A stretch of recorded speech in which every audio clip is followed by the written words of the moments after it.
Hello everyone and welcome to day 2 of the Crossfire Stars 2020 Grand Finals. I'm your host, Ryan Visbeck. Yesterday we watched as Vincent Gaming emerged victorious in Group A with 2 thrilling wins against Q9 and GB. Today we have 3 best-of-3 matches in store for you as Lazarus, Super Valiant Gaming, and the Black Dragons fight it out for the top spot in Group B. Who will advance to the next step, next level? Day 2 of the Crossfire Stars 2020 Grand Final begins now.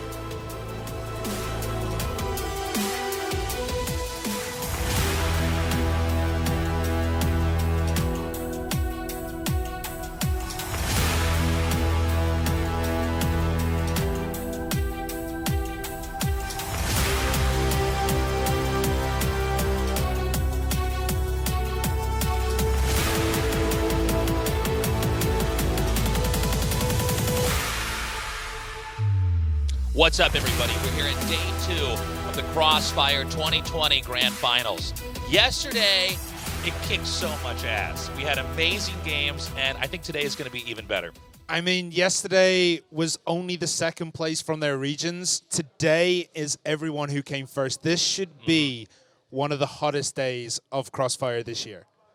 And today we have the Black Dragons playing. The Black Dragons, in the past, the most dominant Crossfire team in the world, of course, from Brazil, along with Valiant Gaming. Brazil now dominating Crossfire. But here in this Grand Finals, they are back to reclaim their throne. Yeah, especially with DZZ on their roster now, I think they're stronger, might be able to take the entire tournament on their own. I think Black Dragon, certainly the tournament favorites, they're going to be up first playing today. Let's see how well they can actually do against the other opponents. Still number 1 from Europe, number 1 from China. They're no easy opponent to go through. Yeah, and you just mentioned this. I wanted to bring this up. The makeup of our groups is identical in many ways to what we saw yesterday. We have representation from 3 different continents, Europe, Asia, and Latin America. But again, it's also the same countries, Brazil, Germany, and China. Now, China historically has been the Crossfire powerhouse. It's been the most popular game there. They've got a long history of really just crushing it. But now the Brazilians are here. But I don't want to ignore the European scene as well. We mentioned yesterday they have had incredible success in other first-person shooter games. They could prove it here today that they are the best team. They definitely could, but it's going to be really difficult for a region where, you know, the Crossfire scene isn't as poppin' as, let's say, Brazil, as China. For that region to come out A, B here, and then B, actually, you know, compete and take games and maybe even win a few matches, it's going to be real difficult for Lazarus Gaming and Golden V to even get a win on the board. But if they do, that's going to be huge for that region. There's a lot on the line here, not just prestige. We have a little bit under $1 million in prize pool. First place takes up $300,000. We're only here in day 2. This is Group B of the Crossfire 2020 Grand Finals. Tomorrow, we will begin the elimination process, and on Sunday, it will be the 3rd place, 4th place match, as well as the finals. Yeah, we did have Vincent Gaming going on top in Group A today. Let's see if Brazil can do that again in Group B, because we're going to have the same maps, and so far we did not have a single Black Widow game. I'm looking forward to seeing some more Black Widow today. Yesterday, we had results that I think if we had to predict, we would have seen, as far as score goes, yeah, that's what you get. But the games themselves were quite close. Yeah, real close. Like, I was expecting GV to take Q9 at the beginning, but Q9 came and just took that game by the horns. We saw GV kind of go down, but they went down with an absolute fight. They fought tooth and nail. And even Vincent Gaming didn't look as dominant as perhaps we were thinking they would. It was really a back-and-forth series. Vincent Gaming, their feet were held to the fire, but they were able to adapt and come back. I'm wondering if we're going to have the same results here now. I mean, the Black Dragons are, of course, on par with Vincent Gaming. They should come out on top, and China is, I think, right now mid-tier, at least within this group, but maybe we have an upset. I don't know. Yeah, soon that might just happen, but Black Dragon Brazil seems to be on top 4 now, and I think that might just repeat in day number 2, but we might get an upset, and I think Lazarus, if it's someone else from Europe, it has to be Lazarus, and Lazarus, who's on the left side of your screen right now, 40 Moon, Loons, Now, Niels and Busy, these players are so good, so talented from Europe that they actually came out clutching in the knockout stage, becoming #1 in Europe. We are one of the only events in the entire world, even outside of esports, that can have a live event on the international level. And that's saying a lot because we're here in South Korea. Every team had to be in quarantine in a hotel under government protection for 2 weeks.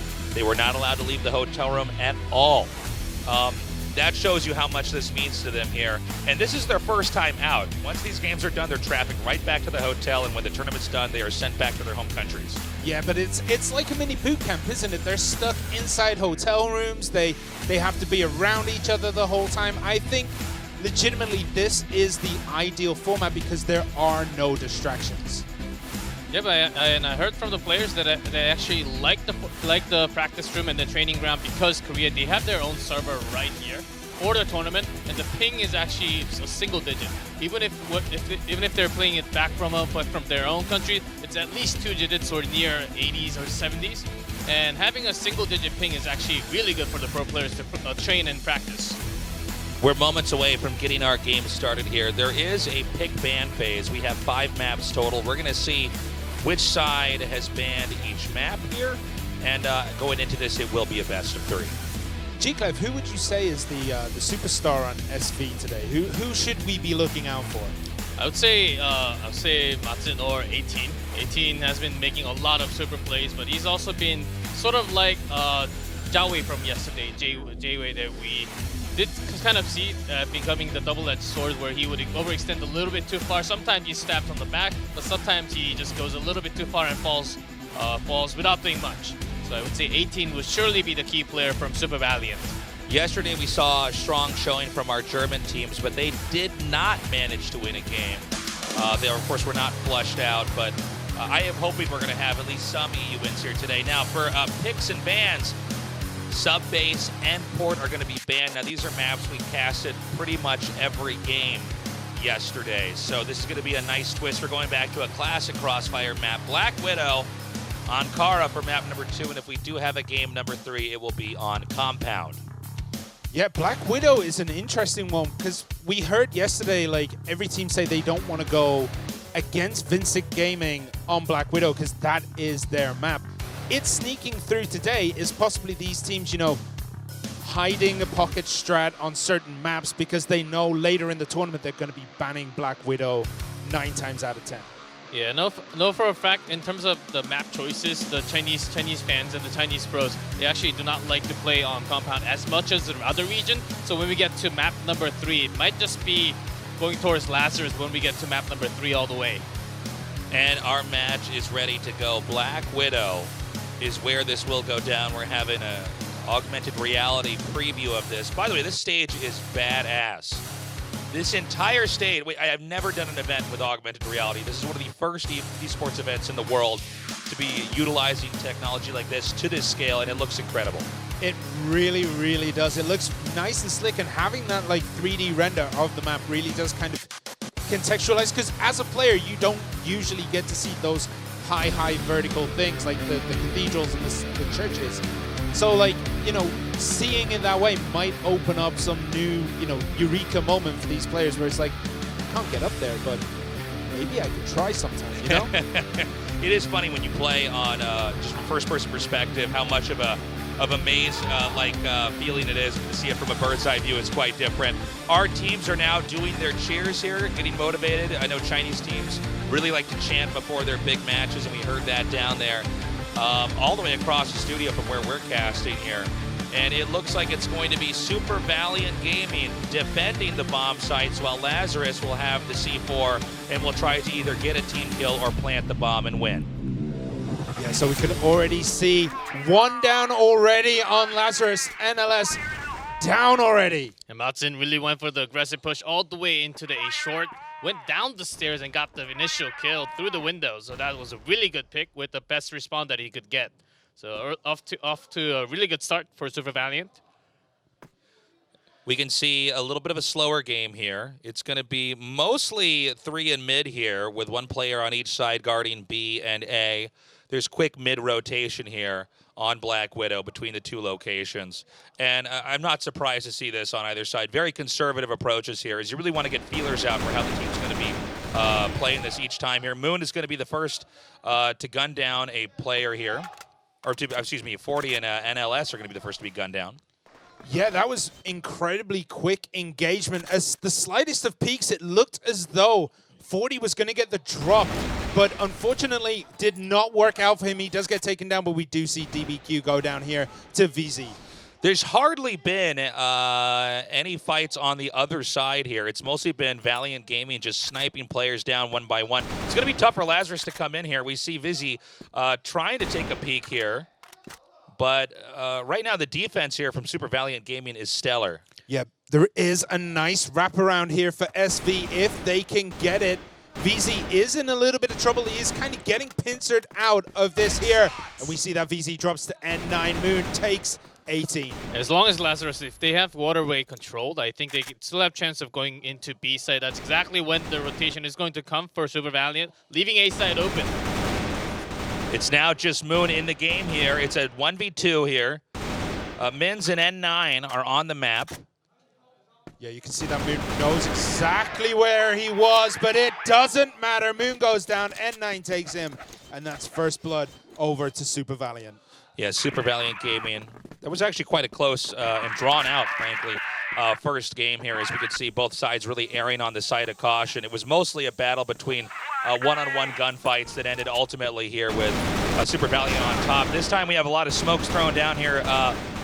We already have one Lazarus Gaming player down now.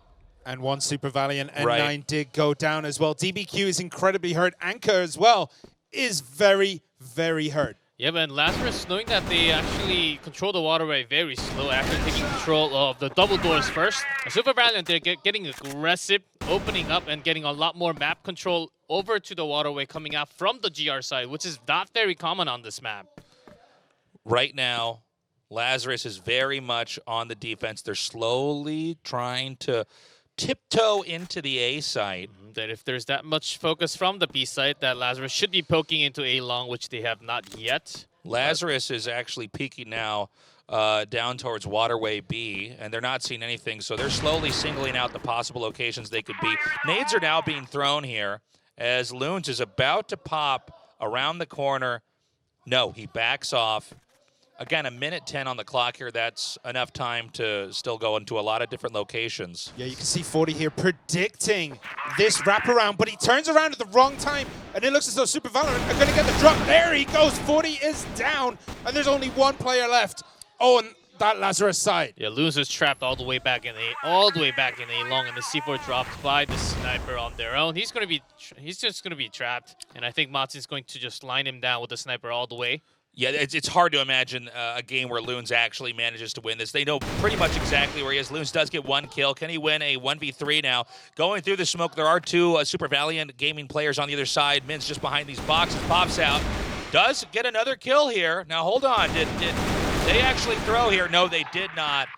Eventually, it is a closeout, but a little bit of a tense moment there for Super Valiant Gaming. You could see they had him, but there was a moment where half the team was picked off after that. It seems like Super Valiant, even if Chinese teams can get super aggressive in the early game, it wasn't like this during the qualifiers as much. But it seems like today they really want to push. That's exactly what Lazarus is going to strike through the double doors right in the middle. Lazarus now pushing through here. You can see they come through and immediately with a kill. Ace. Great play there, and you can see the adrenaline going here for Lazarus as in a switch in pace, they just pushed through, crushed, and won in our shortest match yet. Yeah, they flicked that switch. They went straight up center passage and got a ton of kills, and it looks like they're going to be doing it again as 40 takes down Minzen. Exactly. He did overextend a little bit too far before all the smoke was out through the double doors. I think that was a pretty easy pick with the tag on the ID. Yeah, with the sniper, you don't really go that far up, but I think Super Valiant, they really want to press onto Lazarus because they're expanding through all the maps right now. 5v4 right now. Most of our Lazarus players here in mid, but Super Valiant Gaming does seem to be much more comfortable with wrapping around here and actually pushing into the other side's territory. We see some shots fired over here. It's now maybe an overextension here for Super Valiant Gaming. You know, they seem to be the most aggressive team when they're on the defensive position here, trying to defend the bomb sites. Yeah, we can see another wraparound by Super Valiant. They're trying to go through that central passage and wrap around behind Lazarus, but I don't think they're going to fall for it. It's 1 versus 5 right now because, I mean, SV is in the middle of no man's land. He's all alone over there. We see, again, at 18 just now taken out. It's an all-out gunfight right now. 2v2 here. 40 getting low. Both of our Lazarus players at half health. Super Valiant Gaming in a roll switch here. The bomb could be planted, but has not yet been put down here by Lazarus. I think they're hoping for an overextension here by Super Valiant Gaming, which is now nading the area. Yeah, we can see Loons like surveying the area here, trying to just find where these last 2 SV players are. Before the rotation, Loons was thinking about going all the way out to A-Long. It's actually DBQ from Super Valiant actually doing the other way. It's Lazarus pushing through without the C4 towards A. This is a pretty wild game here. Lazarus has now abandoned the C4 spot. We don't normally see plays like this. The C4 was there. It was available. They did not pick it up. This changes the dynamic of the game. It looks like they may try to come in here, but this allows DBQ to possibly pop out with a kill. Not easily done in a 1v2, of course. But Cody's right behind him. Loon's going to check all the boxes, all the angles. Thought something was fishy towards the side, as that was the only rotation that he could actually make around A-Long, and found the right target. Nicely done by Lazarus again. So Super Valiant took a super early lead, but Lazarus have come out all guns blazing this time round, and there's a huge engagement over in A-Long right now.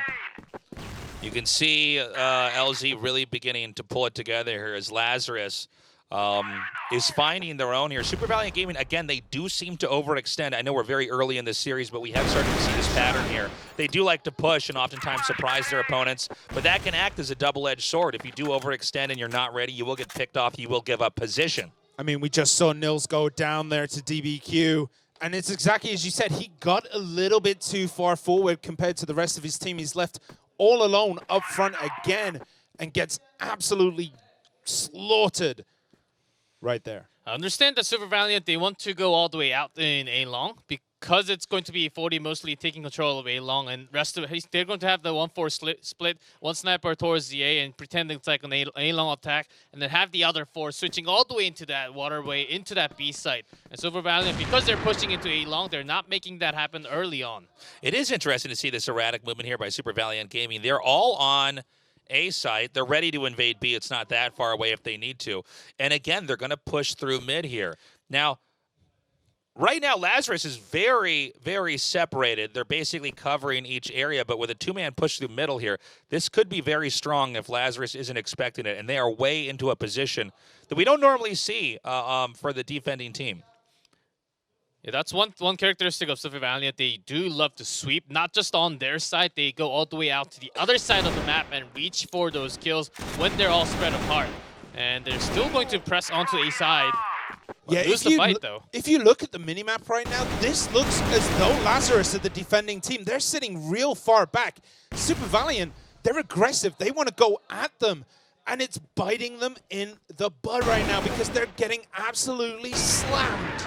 Yeah, I just think they need to stay back a little bit more. I like, you know, this makes me think of Vincent Gaming, where we saw great sudden pushes come out here, and it completely caught the team off guard, and then they stopped. Yeah. Right?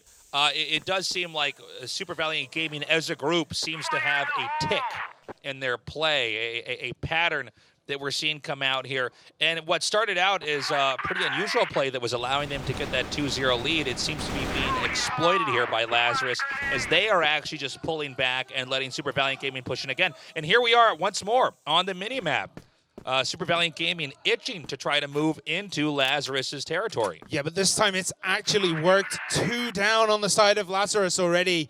And the 3 remaining survivors, Loons, Moon, and VZ, they're kind of trapped down at the very bottom of center passage, and it's hard how they're going to push through as N9 gets VZ. DBQ takes Loons, and there's 1 left on the side of Lazarus. And Moon does go right through the door. It might just be found by N9 through the smoke. DBQ right on top gets taken down, but immediately taken down again by N9 on the other side of the window from A side. Yeah, Well covered. Moon showed his back and paid the price for it because he couldn't see the last remaining Super Valiant player in that little area there in the window and took him out. 5-man push again from Super Valiant. They're coming out all the way to the side of Waterway, but they're taken down by 40. Anke responds immediately back, but they're going through the doors. It looks like Lazarus may be forcing to be here if they can even get there in time. Right now, it is a 1v2 here, and Lazarus is actually going to try to push back in through the B site. I like the response from Super Valiant and Lazarus. Yeah, I was going to say, Anke had the drop there on Moon. He was just biding his time. He couldn't see because of the smoke, so he almost got through undetected, but Moon unfortunately gunned down at the last second. 1v2 now. A role reversal here as Lazarus is over here on the spawn side of the defenders, but the C4 is far, far away. Yeah, be long. He's going to have to try to move through here very slowly and carefully, but it's a 1v2. No footsteps allowed here. If he gives away his position, even if he gets a kill, he's going to have to go hide again in order to surprise his opponent. Yeah, one of the easier maps to actually control your ghost steps to not make any footstep sound. And found by DBQ, so Anke should be joining from the Waterway or just hide in a bait spot so that he cannot really take the C4. But 40 still has a lot of time, a full minute left. We can see Super Valiant basically setting up a pincer here on the last remaining Lazarus player, but there seems to be a little bit of communication issues between DBQ and Anke because they're not rotating together. C4 is here. Oh, my God. He's going to wait for the plant, and he's going to get shot in the top of the head. Great play there. And that is exactly how you exploit one player who has to both stay alive and still plant the bomb, because he hears the bomb setting down. He knows, okay, in this moment he cannot fire at me, and that's a common place to put the bomb, by the crate. Right next to the crate, that's where you plant all the time, and Anke with low HP was the right choice to go into those baiting spots, either into the new updated boxes or right next to the B plant.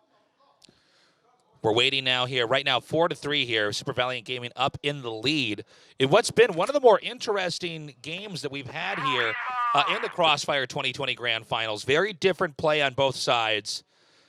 This time around, though, this may be the most conservative we've ever seen Super Valiant Gaming, playing more of the traditional role here of the defenders of the A site and the B site. Lazarus trying to bide their time here. They really would like to even this up to 4-4. Yeah, it looks like Lazarus are just waiting for Super Valiant to push over into that half of the map and, you know, start these massive engagements. But for once, Super Valiant, they're showing restraint. They're just patient on the defense. They've got A side and B side covered. There's quick rotations possible. They're not going to push their luck this time around. It's hard to read what Super Valiant is actually going to do. Even if they wait for first 40 seconds, 50 seconds, they actually have some 5-man, 4-man push towards one side all of a sudden. That doesn't happen as much in Black Widow, but on the other maps, they would always try these different type of strategies, even from the GR side.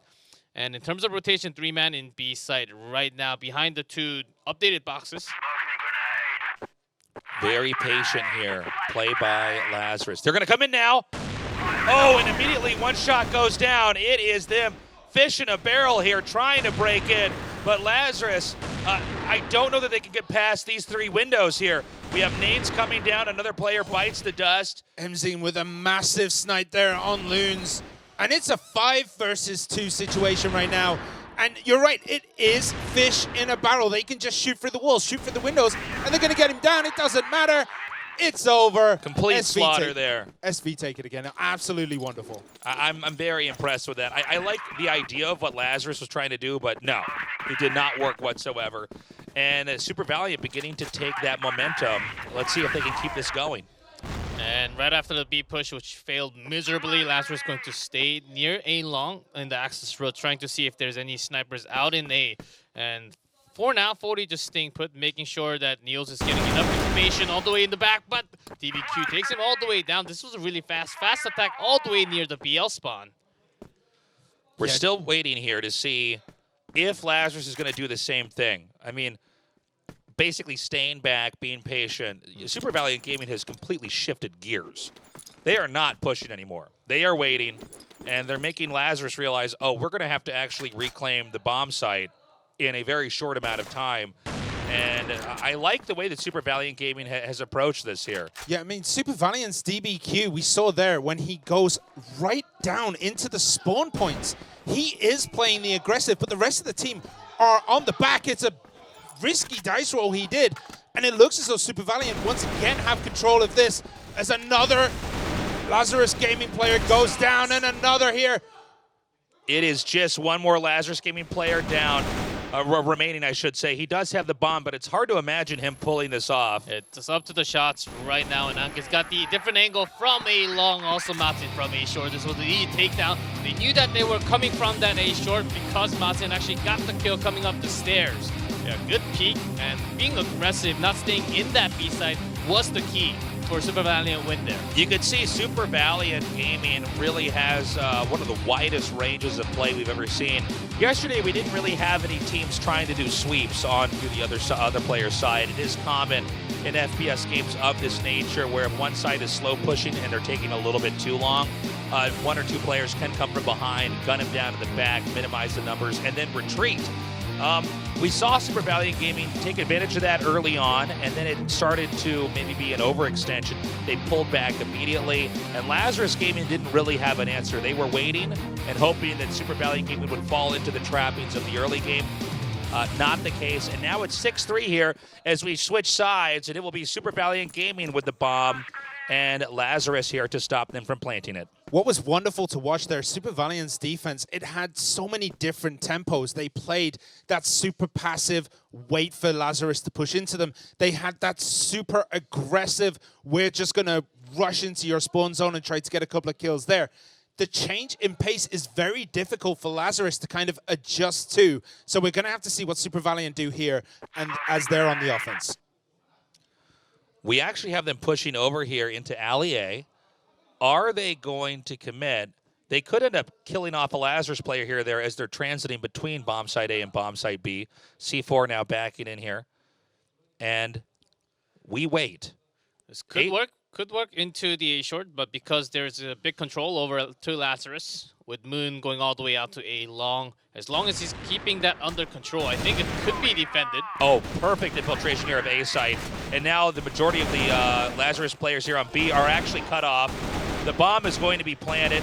You can see over A long, that's a very difficult position here to push all the way through here. Now it's a 2v4 here with excellent control here. Super Valiant Gaming completely isolating circulation one by one. And I can't imagine Moon takes this. It would take a miracle. No way in hell. Yeah. Super Valiant Gaming with like Mission Impossible levels of infiltration there. That was Tom Cruise going through the laser beams right there. They came through. Classic. It was perfect. And they locked it down, and from there was no way the team was going to be killed, and definitely no way the bomb would be defused. Yeah, for sure that A short push was indeed pretty good, but DVQ does respond. 40 does go down, but overextending a little bit. But Lazarus, they're already out through the middle door, through the side road. And A short controlled back for Lazarus. They can get one more. DVQ really low. Things really down to the wire here. It's a 3v1, but HP is low here for Loons. We see him coming around. He's going to be hit from behind if he's not ready, and he is almost ready to take one, not two, as Lazarus Gaming picks up a win. They're taking games, but Super Valiant Gaming, even in the games they lose, they do look very scary.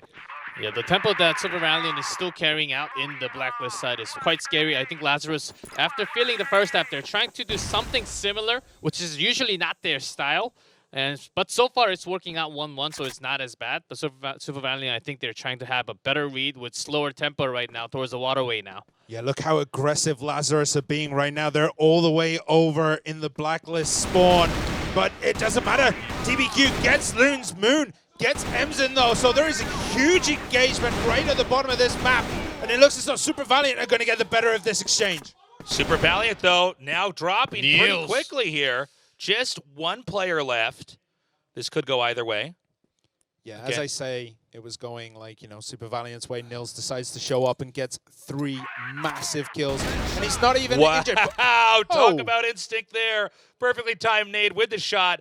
It is a 1v1, but the C4 is now in the hands of N9. Now he can try to take this fight or he can run. Again, it's a real headache here for the defender to try to cover 2 sites. He's going to go for the push, hoping that he might go back through mid, unsure of which location to cover. Shots through the window. He spotted. He does go down to the double door. Spotted again, and this is about the wall shots. Not going to land that final bullet. Oh, this is so insane. Okay, they're both very low. A reload here. He may be tempted to go for A. That might be the obvious move. He's going to hop up over I towards think B. he'll just go B all the way. He's got some time. Going all the way across the waterway he's seems actually, like an okay idea. Sorry, I didn't mean to run over you. He actually is waiting to see if he's going to go through mid. There's still 40 seconds on the clock. You can see through basically the entire level through those doors. So he's saying, all right, you're going to go left or right. You don't see me at B. Am I going to go to A? In fact, he's going for neither. He waits. 35 seconds remaining. He's going to hop over here. He sees nothing over there through A short. He's going to smoke, I think. Well, no, excuse me. Plant the bomb, then smoke. That's going to give him 40 seconds on the clock. Where is he going to hide? Right behind the boxes here, looking for a passage? Isn't that a little bit too predictable, though? I feel like VZ would know that he's hiding there. Think about this. The smoke's going to take a while to fade here. If he comes through the hole, that's an easy shot because there's so many areas you can be hit from. But when the smoke fades, I don't know what he's going to do. We have 18 more seconds. Smoke is down, and great play there by Super Valiant Gaming. That is instinct, that is intuition. To in that moment, the way that was handled from the very moment it was a one-on-one to the kill, perfect play. I mean, N9 is on absolute fire right now. He is 5-1 so far in this second half. But you were saying that 18 was going to have like a great game today. He has been very, very quiet. Yeah, so far 18 has been somewhat quiet of a player compared to the other 4 today. But so far, Matsun and DBQ actually showing a lot of signs. N9 has been he had a lot of clutch moments on his own in previous qualifiers. Let's see if he can actually carry on with 5-1 right now. A slow moment here by Super Valiant Gaming. They're really biding their time. We have a pretty far-reaching defense here of A over by Lazarus. Super Valiant, once again, going to go through alley A, tiptoeing their way over here. Now, this is more defended than the last time they invaded this area. We have loons over here on the low ground boxes. But they're going to push it. Here we go. 40 with the wrong time to go behind that. This will be infiltrated. And just as we say that 18 has had a very quiet day, he picks up 2 massive kills there. But that was all the bait there. C4 is actually all the way at B with the other member, Anke, going all the way across. This is brilliant. It was a complete fake. They're going to end up planting at B once more. We're going to have maybe Lazarus go through mid. I think they think twice about doing that. Instead, they're going to try to come up here over through the box storage area. But the tempo from Lazarus is actually pretty quick towards the B site. But DBQ gets Moon, and DBQ gets Nils as well. DBQ bringing that one home for Super Valiant. You can see Lazarus Gaming here. The tension is real. Right now, Super Valiant with 9 wins. If they get that 10th win, it's over on Black Widow. We're waiting to see how Lazarus is going to try to defend here. We're going to have a pretty standard straight-up B rush here. Ooh, that nade. Did close to like 160 damage right in the entrance of B. They're just waiting for the smoke to fade. Another nade comes through, but here's where they spill come. The spill comes in. Super Valiant Gaming coming down now. We still have Nils behind there, but he is immediately gunned down as this area is going to be smoked, locked down, and the bomb will be planted. Yeah, Mzim was holding on the back, waiting for that wraparound from Lazarus. Manages to get one, but does fall himself, and it is a 3v1 situation. Moon has everything to do to keep Lazarus in this first map. Yeah, knowing that his Moon is all the way out in the waterway, rotates all the way into the A site really quickly. DBQ got the kill onto 40, the sniper, the only one left in that A site passage. Now N9 is going to strike all the way from the side, and that is going to be it. Super Valiant takes the first map. Really impressive stuff. I think Lazarus put up a good fight, but you can see Super Valiant Gaming, when they pick the strategy, their execution is pretty impeccable. I loved especially that game where they managed to invade into the A site and had a quiet rotation back into B through the northern part of the level, planted the bomb, and closed it out. I can't wait to see what we're going to have here on our next map. Yeah, I mean, they were just so tight. Like, SV looked a completely different level to Lazarus on that map. I mean, these are 2 of the best teams that we have here.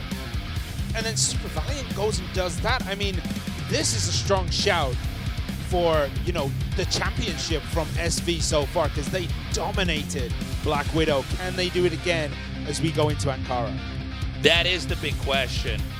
Now, Black Widow is one of the classic maps, so if you're a veteran player of Crossfire, you're going to be very familiar with that. Ankara does require some different approaches here. It seems like it definitely is a map where sniper rifles can be taken advantage of. Would you agree with that, G-Cloud? Yeah, especially towards the A-Long. We've seen a lot of teams actually going out towards A-Long, the open doors, and then overextending sometimes and reaching for those kills, which was fine. And we see a lot of these highlight moments, especially when they come into the B side.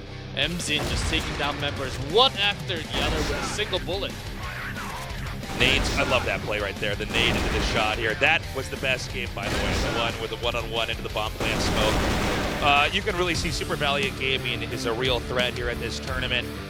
Good luck, Lazarus. We're going to go into game 2, and they're going to have to really bring it here because we had early sweeps there from Super Valiant. They dialed it back, and when it came to them being the offenders, they just were able to pretty much always infiltrate and plant the bomb. Yeah, Lazarus, 40 and Moon, they're known to be the best snipers from Europe, but when the other regions are clashing, when the top class from the other regions are clashing, it seems like the China is bringing a lot better action with that AWM so far. I gotta say one thing, like the European teams, they seem to have one player who has a standout map when the rest of the team doesn't quite show the same level that player has, but then that player cools off in the next map and another player takes its place. I think if all the European players, like especially Lazarus coming into Ankara, if they can all hit that hot streak at the same time, they really could take it to Super Valiant, who have everyone on fire right now. We're ready to start our game. It's going to be Lazarus this time around with the C4 to start things off. Super Valiant Gaming on the defense here. On the map Ankara, a map with some long, wide open areas. Sniper rifles are key, and that opening play speaks to it as 40 has already eaten a bullet. Yeah, we're going to see a lot of those A-Long sniper fights, especially from Moon 40 from Lazarus and just Masin from Super Valiant, and that's going to happen over and over again. With this many kills, I can't have to say Mazin's even going to reach out all the way to the B site and then go for those office kills, which is really rare, but from the Chinese region, it can be done. This is a very reminiscent opening to the first game that we had on Black Widow, where 40 just went down super quick, and Super Valiant then just, you know, applied more pressure and took it by the horns. They completed the win. Here, though, they have got that early kill, and then they take a step back. They're being patient. They're waiting at A and B. They've set up these nice little kill corridors. Nice defense on both sides. So I think Lazarus are going to have a very difficult time as they push now into B. We're waiting to see this push commence. Here we go. They're going to come in now here. Anke not able to have that defense. Nades will have to be planted to cover the area. Up from above over here in front yard is going to be 2 of our Super Valiant players ready to try to come in and stop this. C4 is in the process of being planted. It's down now, 40 seconds on the ticker. It's now up to Lazarus to try to buy time. Mzin trying to get the angle on the snipe. He almost hit VZ there, but VZ just moved in time. He has tons of health to play with. Not so much anymore. He's at 50%, but only Mzin remains. Oh, what a nice shot. Pretty crazy game here. Mzin does get taken out here, and that's going to be the first win for Lazarus. A win they badly need as they're already down 0-1 in this series. The timing of Lazarus pushing into that B side, B bottom was crucial. Anke was trying to move into that B bottom at the same time. The better push timing coming from Lazarus was the key. With 1 man down, was a 5v4 to start off. Yeah, but it looked as though Mzin may have just had it in him to bring that home for SV. But unfortunately, he does go down. He didn't quite have the goods to close out that 1v4. Oh, what a shot. We're waiting as Lazarus tries to come in through here. Again, you have to get past the open areas, and an overextension, it means an instant kill by the sniper rifles. So smokes specifically are quite important to get past the longer areas on the map, and then the flash is necessary to break in once you get close enough to those doors to run through. Yeah, we see Lazarus kind of looking like they're going to push over onto A site any second now, but there could be the possible quick rotation over onto B. But we see that Super Valiant are kind of on the hunt a little bit with 18 and N9 pushing a little bit more forward, but they do pull back. Yeah, Lazarus with two AWM basically tells that they want to push towards the yard and B side. Going up the stairs on both sides on A side with 2 sniper is going to be really challenging, even if you're up against 1 less member for Super Valiant. So I think rotation to B side is basically well read. We have an odd position here. They're just barely outside of the B side, excuse me, trying to come in here. Some flashes thrown down. Are they going to be able to infiltrate this? It looks like Lazarus might be able to get in. They are coming down now as we see Super Valiant Gaming scrambling to try to come in and save this. But it is a 5 versus 2 right now. And even if you're low on HP, that's a lot of guns that could still get kills. Yeah, I mean, 18 has a lot to do here. So does N9 as they're going to have to push into this 5 versus 2 situation. N9 eats a grenade for his troubles, but does get a kill. N9's down. 18 gets 1, but doesn't finish it off. And again, Lazarus Gaming get the win. You can see Lazarus Gaming is feeling it right now with this 2-0 lead. The question here is, how will Super Valiant Gaming adjust their play style? Clearly, at least for now, Lazarus is hungry to try to break into the B side, whether that's right away or after a little bit. So we're going to have better defense here. Now, that is exactly what I'm talking about.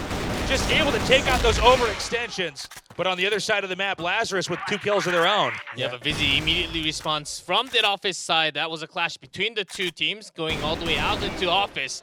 But 18 going to respond again. Vizzy with that C4, but really low with only 22 HP. Yeah, Emzin coming up clutch there, getting 3. 2 back on the side of Lazarus, and now it is a 3 versus 1. DBQ is doing all right. 18 is pretty on fire, but we've seen VZ already at 5 and 2.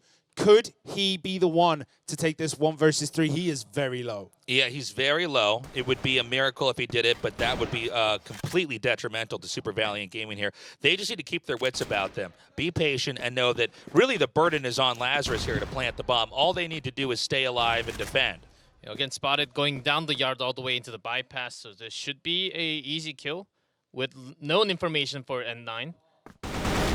Excellent shot there. And that's going to be the first win now for Super Valiant Gaming on our map on Kara. But Lazarus still has the lead, and they've proven to be much more resilient on this map so far. Yeah, they're looking really good right now, as it looks like they're going to be very aggressive over onto the B side. At least wait until they're at the halfway point before deciding if they're going to commit on B or go for A. And it looks as though Super Valiant are expecting some kind of A push here, but we see... Oh, B is completely open right now. A naked base over here at B. They could just waltz in there and set up and plant the bomb. Super Valiant with a miscalculation on where they would be attacked, probably confident that eventually A would be the base to get attention. But Lazarus may be coming in too slow. They come in, they identify it is an empty base. Super Valiant Gaming now scrambling to try to come back and stop them. The bomb will be planted momentarily here as smokes are coming down to prevent easy access to this location. Yeah, now that they know where everyone is, we're going to see kind of Super Valiant try and set up this nice little kill zone on A. The C4 does get planted, and now there is a 40-second timer on this map. The C4 took a little too long to be planted, but I think they smelled something. There has to be someone here, but they were checking all corners before planting the bomb. That's certainly going to give more time to Super Valiant Gaming to try to come in and invade this location. Lazarus right now needs to buy time, and a lot of time is what they have to get. And great play by Lazarus. I was worried. I saw the same thing you saw, G-Club. I thought this is a little bit too long to wait to plant that bomb. Planting the bomb is what forces the other team to maybe come in a little bit too quickly and get gunned down. But with patient play, Lazarus managed to pull it off anyways. Because some of the teams from the GR, they actually wait until the plant and catches all the members going out from the B plant into that B long. And they would, the GR side would have 2-3 men all the way into the yard. There's another big push from all the way into the yard into B, straight in. Nice shooting here. Nades now coming by as once again the attention is all onto the B side here. 3v2. Lazarus here planting the bomb a lot more quickly. Yeah, 18's going to get wrapped on, but turns around and gets nils. So it is 18 and DBQ. Once again here, trying to bring it home for their team. Yeah, 2v2, 30 seconds. Plenty of time to go for that retake. A catching Moon before he goes down will be the crush. Oh, 18 does go down in the middle. Nice shooting, firing here blindly through the smoke. as we have DBQ fighting for his team's life right now. To the right, he's going to get shot. It is not No a kill, bullets. though, and he has no bullets in either gun. It's a 1v1 right now, but a good save there by Lazarus Gaming now with a 4-1 lead. That almost ended That in was tears. insane. That was crazy. The moment you think you can get the kill, you're out of bullets, and all of a sudden you turn into pistol, you're out of bullets and pistol too. Crazy game back there. I love it. And so here we are, Lazarus Gaming continuing to mount their lead. Super Valiant Gaming needs a comeback. They've had moments they could have done it, but each time Lazarus Gaming ekes out another victory. Yeah, this time though, Lazarus are holding this central passageway. We've seen them most of the time, like, push over to office or just go over quarters. They do decide early on. This is the first time, I think, that we have seen Lazarus Gaming really hold this central passage and then decide based on the information they're getting. But once again, it looks as though they're going to be walking into an empty B site. Yeah, the rotation from Anke is actually giving them a wrong idea where they are. They think they're all the way out in the quarter or AC towards the central passage. But that's exactly not where they are. Lazarus again going to push through that yard passage. A huge miscalculation here. Once again, assuming that A would be the site when in fact it's been B every time. We see another flash coming down here. C4 not yet planted. Lazarus really going to just try to grind their way through the smoke here. Two players right now behind crates. They are not able to spray them down, though. Right now it's a 1v2. And beautiful play there by Super Valiant. A bold move to just bum rush through the smoke. Yeah, Emzin was absolutely phenomenal there. He realized what was happening. He gave the call to his team, but instead of opening the engagement and possibly going down early, he waits for that backup, waits for everyone else on SV to start pushing through before he revealed his position. In terms of speed and the rotational speed throughout the map, Super Valiant, they still have it. Lazarus, they are good with the strategy, but I think they're thinking about too many things at the same time. They're going a little bit slower compared to us, Super Valiant, giving them a lot less chance to actually plant the bomb and go into the favorable position when they go into the B site. It's fascinating to see Super Valiant twice try to full cover B. I'm sorry, A, when B is the part of attention here. This time around, it does seem like Lazarus with the C4 bomb holder just outside of the B site here. He will be trying to come in there. A site, excuse me. I keep swapping these sites. A site coming in. Yeah, Anke again being very aggressive in his positioning and pays the price. He hasn't been the greatest of wraparounds this time round. Like, he's trying to, put pressure on Lazarus Gaming, but they are not succumbing to it. Oh, man, both sides missing shots there, but ultimately it's another Super Valiant player that is suffering, and they just don't have the defense. It seems like they're not able to cover each of the areas. In fact, their best moments are when they try to reclaim bomb sites, not just defend them. DBQ is on absolute fire right now, but he is very low. He gets another. 2v1. Nobody has any HP, and now the game is done with another victory here by Lazarus. Our German team really giving it to the Chinese players here. China needs to figure out a way to recuperate. We don't have many more rounds, though, on this side, so pretty soon we're going to see what happens when Lazarus has to be on the defense. Honestly, Anke going around into the office side is actually giving wrong information and bad timing for the entire squad. So him stop reaching out all the way into the yard would be the better strategy, and they do change it. They go all the way out into quarters and making Lazarus stop their rotation and forcing it to the B site. Yeah, but this move over to the B side, they're kind of not fully committing to it. They're still holding central passage, and they might decide that A would be open if they caught N9 and DBQ rotating over the top. We're waiting now. Super Valiant, again, very patient, peeking into B here. Lazarus hasn't decided either way where to go. I think they're hoping that Super Valiant begins to sweep once more. We don't have that on either side here. Still plenty of time on the clock. And now we wait.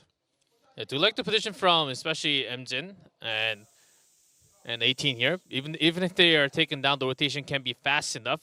Chasing members into that A site if there's a big rotation for Lazarus going in A.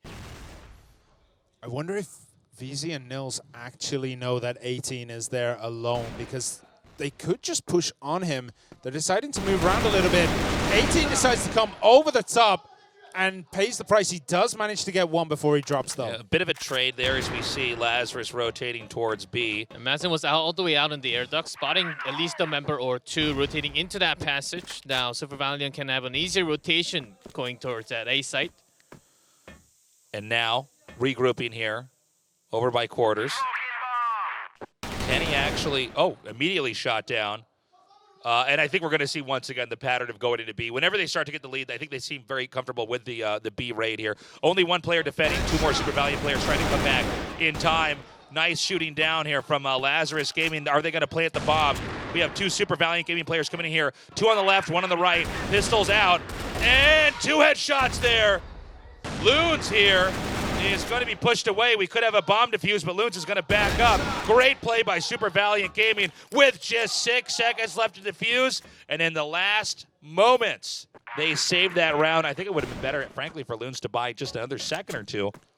Emzen is an absolute monster. That was beast mode engaged right there. He gets so much work done for his team. It was looking so bad for SV there. He comes out of nowhere, gets the kills, and look at what he's at right now, 12 and 7. That is nuts. Yeah, with the sniper, he could have stayed near the yard, going for that kills. Those are going towards that B, from that B side to B long, just jumping across without the smoke. But instead, he knew that he was up front with the pistol, went with the kill, went with the guts. He got those kills. He's just so talented with the pistols right now. Yeah, that was pretty crazy. The 2 kills with the pistol, I'm blown away. We're going to have, once again, another invade here over onto the A side as we're in the twilight of this side, this half of the match here. Pretty fast in the B side immediately, okay. Super Valiant, they do know that there's a push coming. You can see now, once again, gunned down. Super Valiant having a hard time. C4 has not been planted just yet. It's going to be picked up. We're going to have some more nades and smokes thrown down here. Flash is over here for Loons. N9 came across so fast that Lazarus, they could not react to his rotation yet. It's a 1 versus 3, and that is that. The first half is over, and it is 5-4. Lazarus with a very, very slight advantage going into the second half. Really interesting movement there by Lazarus. You can see they do seem to lean pretty heavily on planting the bomb over at the B site. It's interesting the way they move. I think Super Valiant Gaming, though, is proving that not just can they defend well, but they're also very good at reclaiming the site, particularly through, I think, what most of the players would assume is what you can't do, which is to just dive right to the smokes. You know, a lot of people would expect the smokes to dry up, and then you come in and maybe there's a little bit more time on the clock there, but no way. I think Super Valiant thought that with 2 potential sniper, 40 and Moon from Lazarus, thought about a lot more rotation into that A side, but immediately Lazarus went back to 5 rifles, pushed into that B side a lot more often, which is a strategy that was not really revealed as much in the qualifiers. So I think that's exactly what they were thinking. Okay, now it's going to be Super Valiant Gaming with the bomb and Lazarus trying to stop them. Let's see how much more attention we get over here at B site this time around. Yes, we do have the timer going, but a lot of the players not actively moving around the map. I think there might be some problem here. My favorite part in esports here. Right? So we have some kind of a delay. In fact, it turns out it's a sound issue, so that can be fixed pretty easily here. And once we have that sound issue up, it's going to be right back into this game. Sound, of course, very important, not just hearing gunshots, but footsteps as well. It's one of the reasons why we see the players slow down so much when it's time to try to break into an area. Yeah, and they're going to be restarting this map up right now. I mean, I honestly thought both teams were just deciding to be super, super passive and just, like, you know, kind of chill out, take a minute or two just to find their bearings on the map. Like, no way. Maybe Lazarus, but Super Valiant, I don't think they will just stay put near the base and just stay put and not even go towards A side, B side. There's not even a chance. Now, Lazarus, I mean, they have a minor lead, but Super Valiant Gaming seems to be adapting pretty well. Again, Super Valiant with a very strong showing here in Game 1 on Black Widow. We're now on Ankara. I'm curious to see how the sniper rifle play from Super Valiant is going to be here. I think Super Valiant on the blacklist side might just be super powerful because we've seen these pushes, all rifle pushes, and you know, one sniper in the back. They are just so good at just hitting and nailing those headshots each time. Do you think we're going to have as many pushes over onto the B site this time around here? In this case, with Super Valiant trying to invade, is that just a better location to try to attack on this map? If Matsun actually wants to control a little bit more towards the long, so it's the second half is totally not going to be like the first half. I expect Super Valiant to control a lot more towards the passes, especially towards the A side, and then getting those initial kills or going for that sniper fight first of all, and then going for that map control overall towards that B side. I think that's going to be the main key for the second half. We're going to take a look at some highlights here of our match that we had, and that was a crazy game to start things off here. We really saw some excellent plays from Lazarus to begin, and I thought they might keep the ball running. I thought maybe this is their map. This is why we're seeing them dominate. But Super Valiant Gaming here, once they realized that B site was what they were hungry for, they just took it over and over again. I mean, there are some standout performances on the side of Super Valiant too. Emzin, absolute beast mode up, and I mean, VZ tried to do what he could. He ended up 11-8, but Emzin was just an absolute animal in most of those pushes. Okay, we're back into the game, and it looks like the sound problems have been resolved. Again, we'll have Super Valiant Gaming here with the bomb, and Lazarus here to defend. And Lazarus, taking a page from Vincent Gaming here, is going to try to do a sweep here onto the right side, moving through office area. Yeah, they're going to run into Anka, who instantly goes down to 40.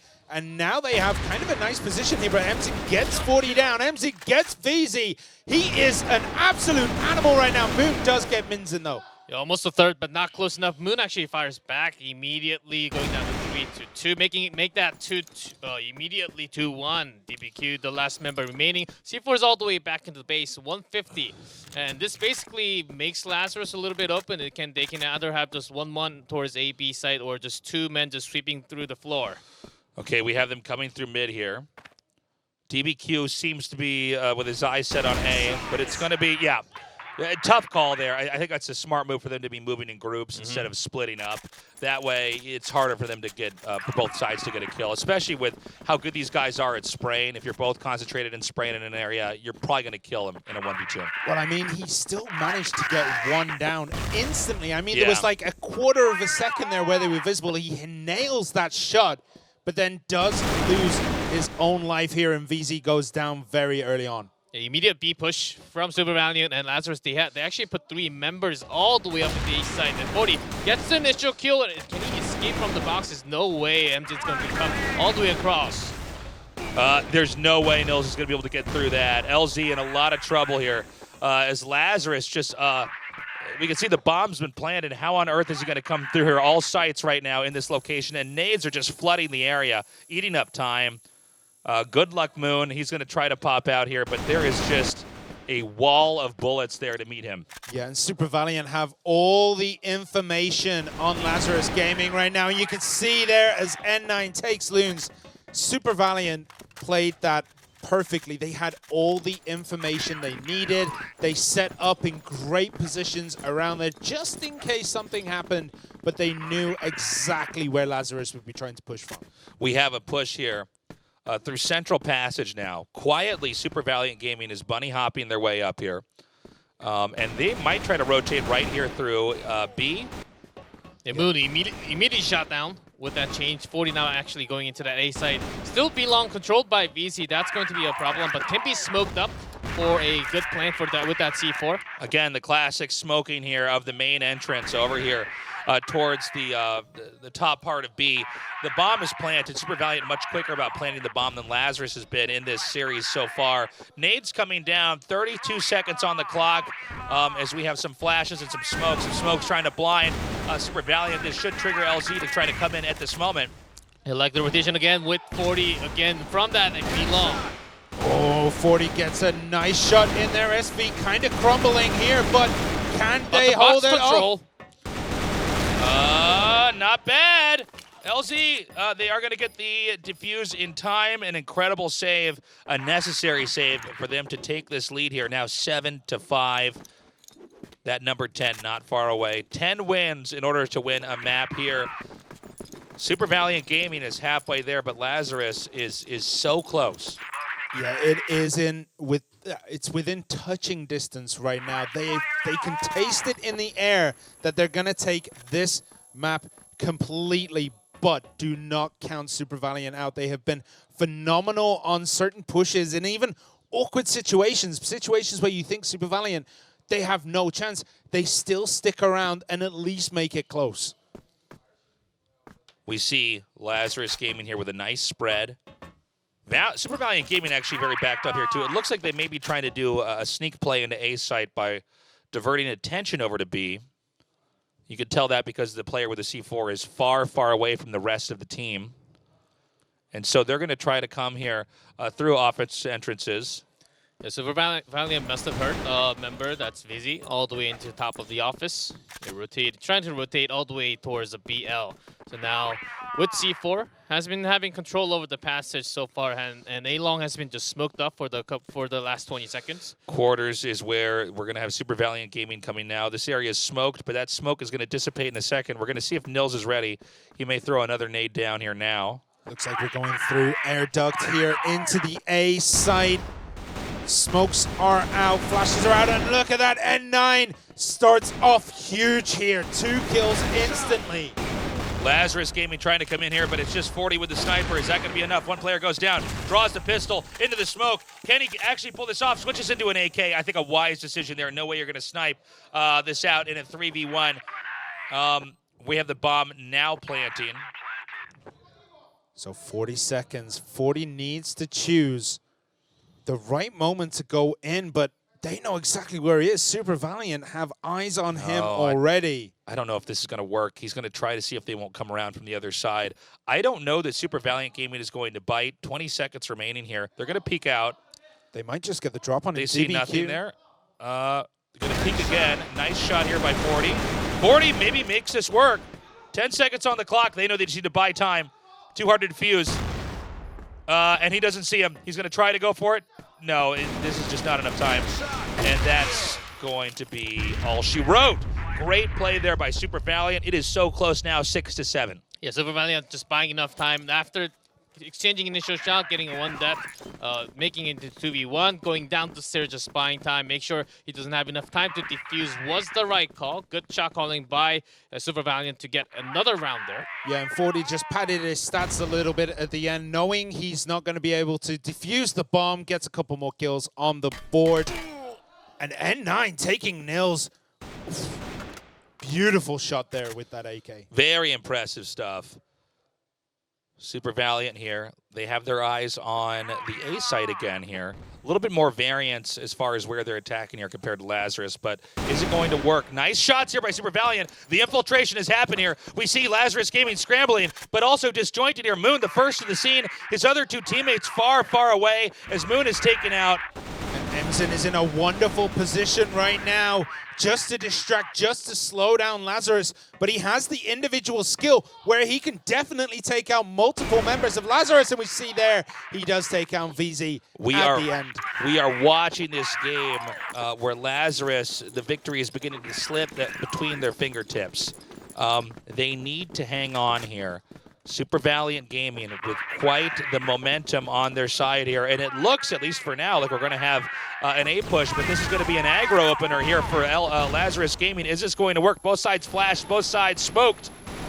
Yeah, and a couple of opening exchanges. Moon Nils. Whoa! Whoa! Just one Lazarus player remaining in what was clearly a strategic miscalculation, trying to stick it to Super Valiant Gaming. They predicted that they would push B, Exactly. but they didn't have the gunplay there. And it was exactly with the baiting spots right all the way back into the passage, not even reaching out to the quarters at all.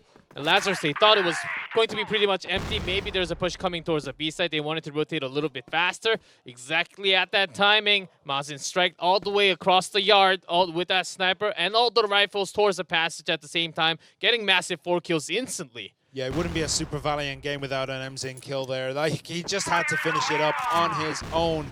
But we can see Lazarus now. They're playing a little bit more cautiously. They know everything is on the line. It is 8-7. If Super Valiant could get one more, put themselves within touching distance of stealing this away from Lazarus, Lazarus just won't be able to come back. Yeah, this is a real problem here for Lazarus. And I like how Super Valiant Gaming, after that worked, they're backing off of the A site here for now. They're just taking their time. Lazarus right now is running into a wall. Nothing they're doing is really working. So we're going to have a slow push here through office entrances towards the B site, but there's a 3-man defense over there. Only one person with the scopes over at that point, but this is a manageable situation for Lazarus if they can pull it off. One player over here to fake raiding into the A site. They're probably going to have some nades thrown in there before Super Valiant Gaming invades. Yeah, either it's going to be the 4-man push first and DVQ just chasing tails after the 2 members. Yeah, DBQ is incredibly isolated over down that left-hand side, down on A. But the engagement has begun. And Loons was within touching distance of DBZ, but just decides to run away.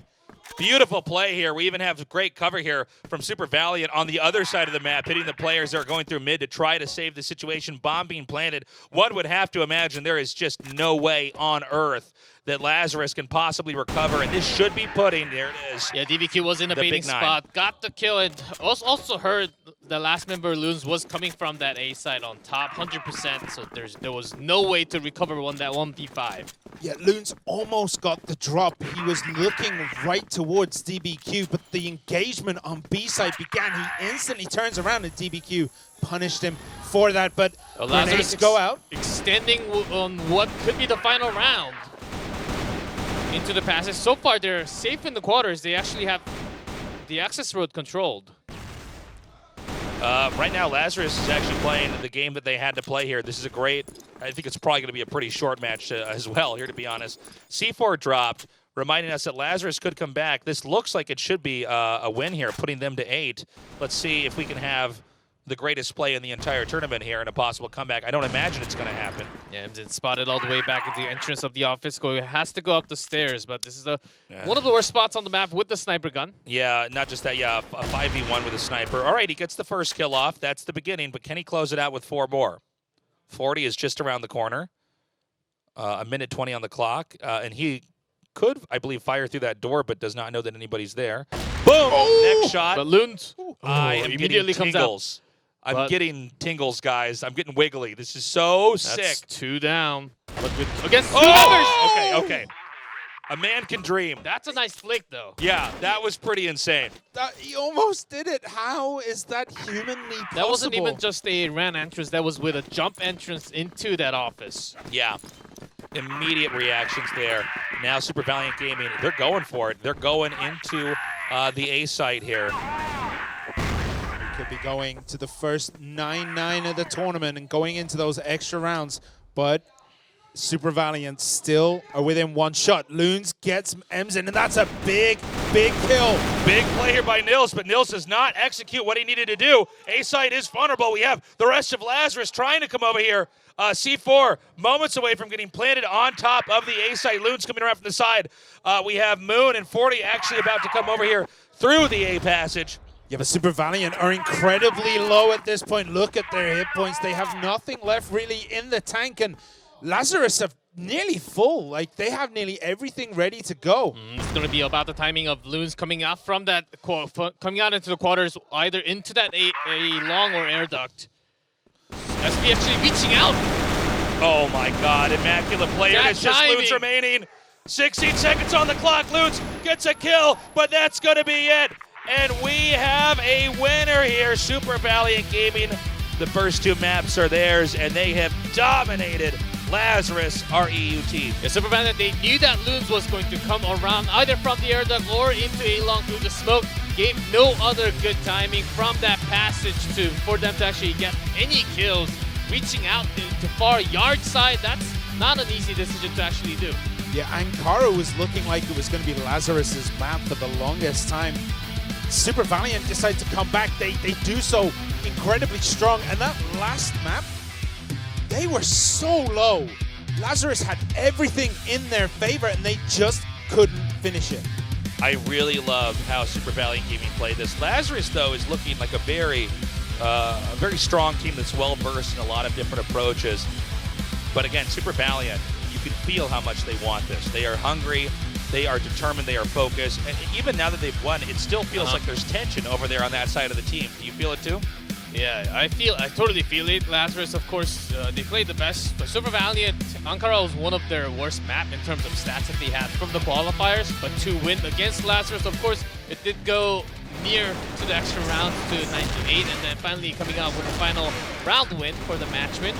Still showing how how strong they can actually be in one of their worst matches. We've had some insanely close games here so far in the Crossfire 2020 Grand Finals, and this one was no exception here.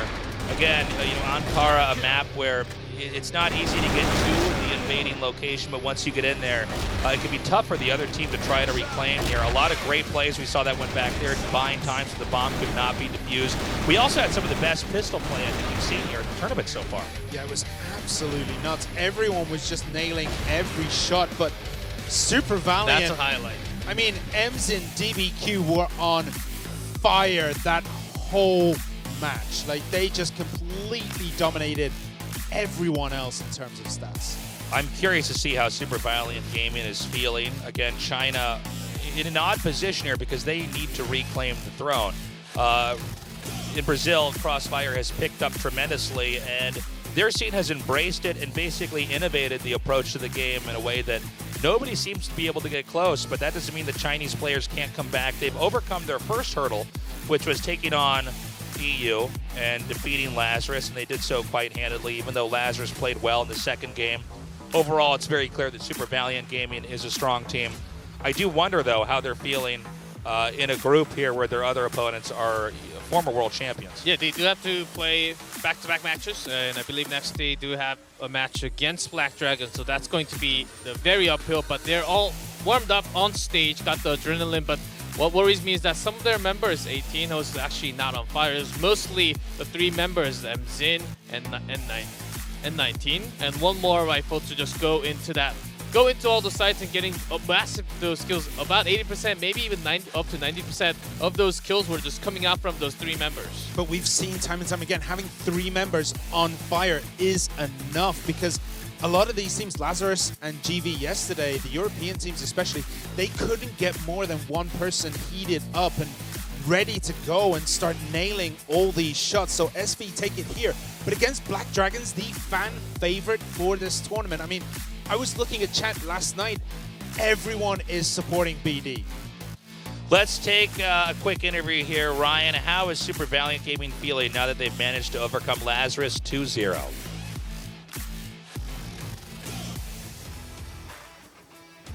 Hi everybody, the first match of Group B is over. I am here with the match MVP, N9 of Super Valiant Gaming. And first of all, I just have to ask, how does it feel to win the first match of the 2020 CFS Grand Finals? 你们赢了你们第一场比赛，你的感想如何？特别的开心嘛，因为这是 CFS 第一场比赛，然后也比较顺利吧。We're really glad, and this is our first game, and so we think it's pretty successful. Of course. So you seem to play really well as a team. You guys won 2-0. Do you feel like everything went to plan in that match? 你们2-0打赢了，然后你们觉得像你们计划的，你觉得就是都以你们计划都打了吗？虽然比分是2-0，但是我们还是有很多临场的细节没有做好，希望下场对阵 BD 的时候可以改进。Even though we won 2-0, there are still some little details where we weren't able to do it fully, and so for the next game, hopefully we can do a little better with that. Got it. Well, your next opponent is the Black Dragons. How confident are you about winning that match? 你们下一个是要跟 Black Dragon 打，所以你们很有自信吗？我们对待每个对手都非常的有自信。We are very confident whoever we play with. Awesome. Well, congratulations once again. Our next match is SVG versus the Black Dragons. We'll be right back after this short break.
We must stay apart now.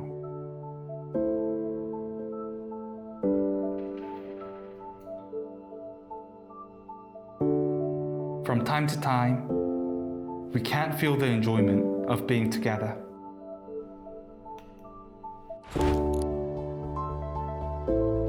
But with Crossfire, we can stand together as one. We can be together.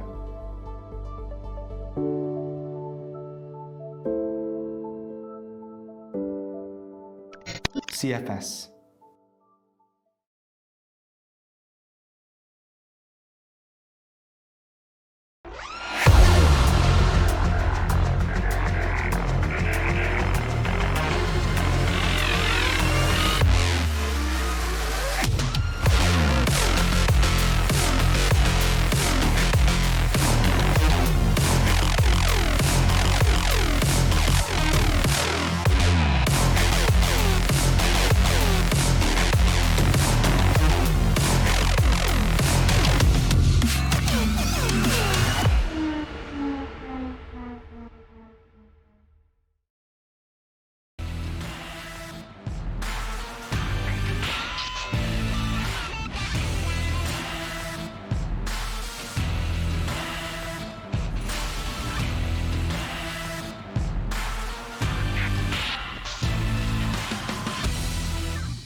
We are back here at the Crossfire 2020 Grand Finals, and we are about to have what I think is going to be our most exciting match, China versus Brazil.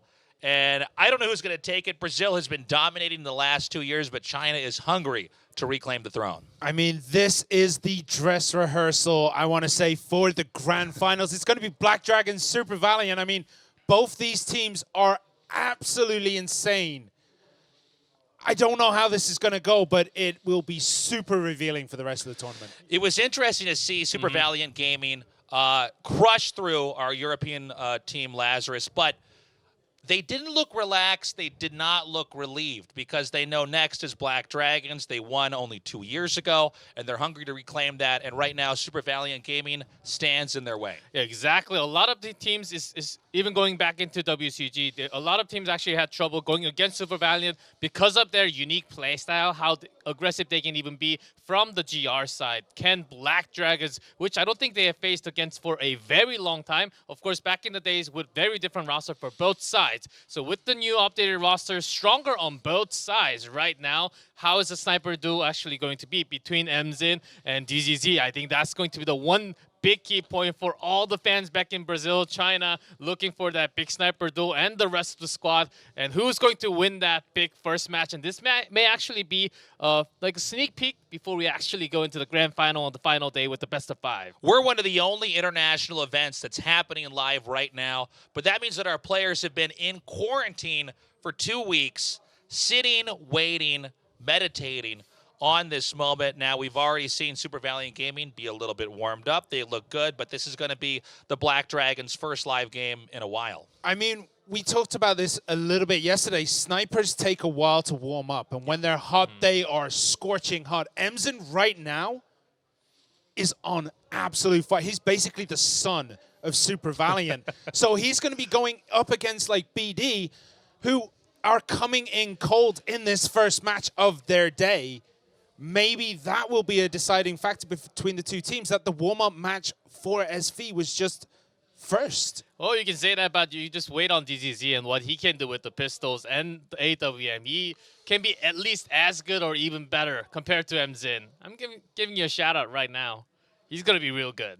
I mean, Gokun as well has been like a super solid player for BD. But then you go up against Anka DBQ, who DBQ didn't have the greatest run into this tournament, but DBQ today has been absolutely solid for Super Valiant. I mean, the guy has been on absolute fire, cleaning things up. And when it comes down to it, N9, DBQ have been there. They've been the rocks of Super Valiant. They can go 1 against 2, 1 against 3, and possibly take the match for Super Valiant when it looks really bad. And in terms of the map choices too, both of the teams actually like to play on all maps, and especially Black Widow. So on the favorable maps, they also clash.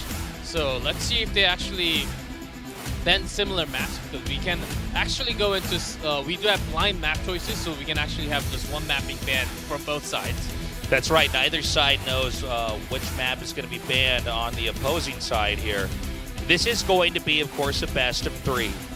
It could go either way. I think a betting man would say that the Black Dragons, with Brazil being a powerhouse in Crossfire and an emerging powerhouse globally in esports and in general, they should take this. But again, historically, China has been the country that loves Crossfire, the country where the most people play Crossfire. So I'm interested to see if China can possibly get a victory here, and if that is going to be a signal for future games to come.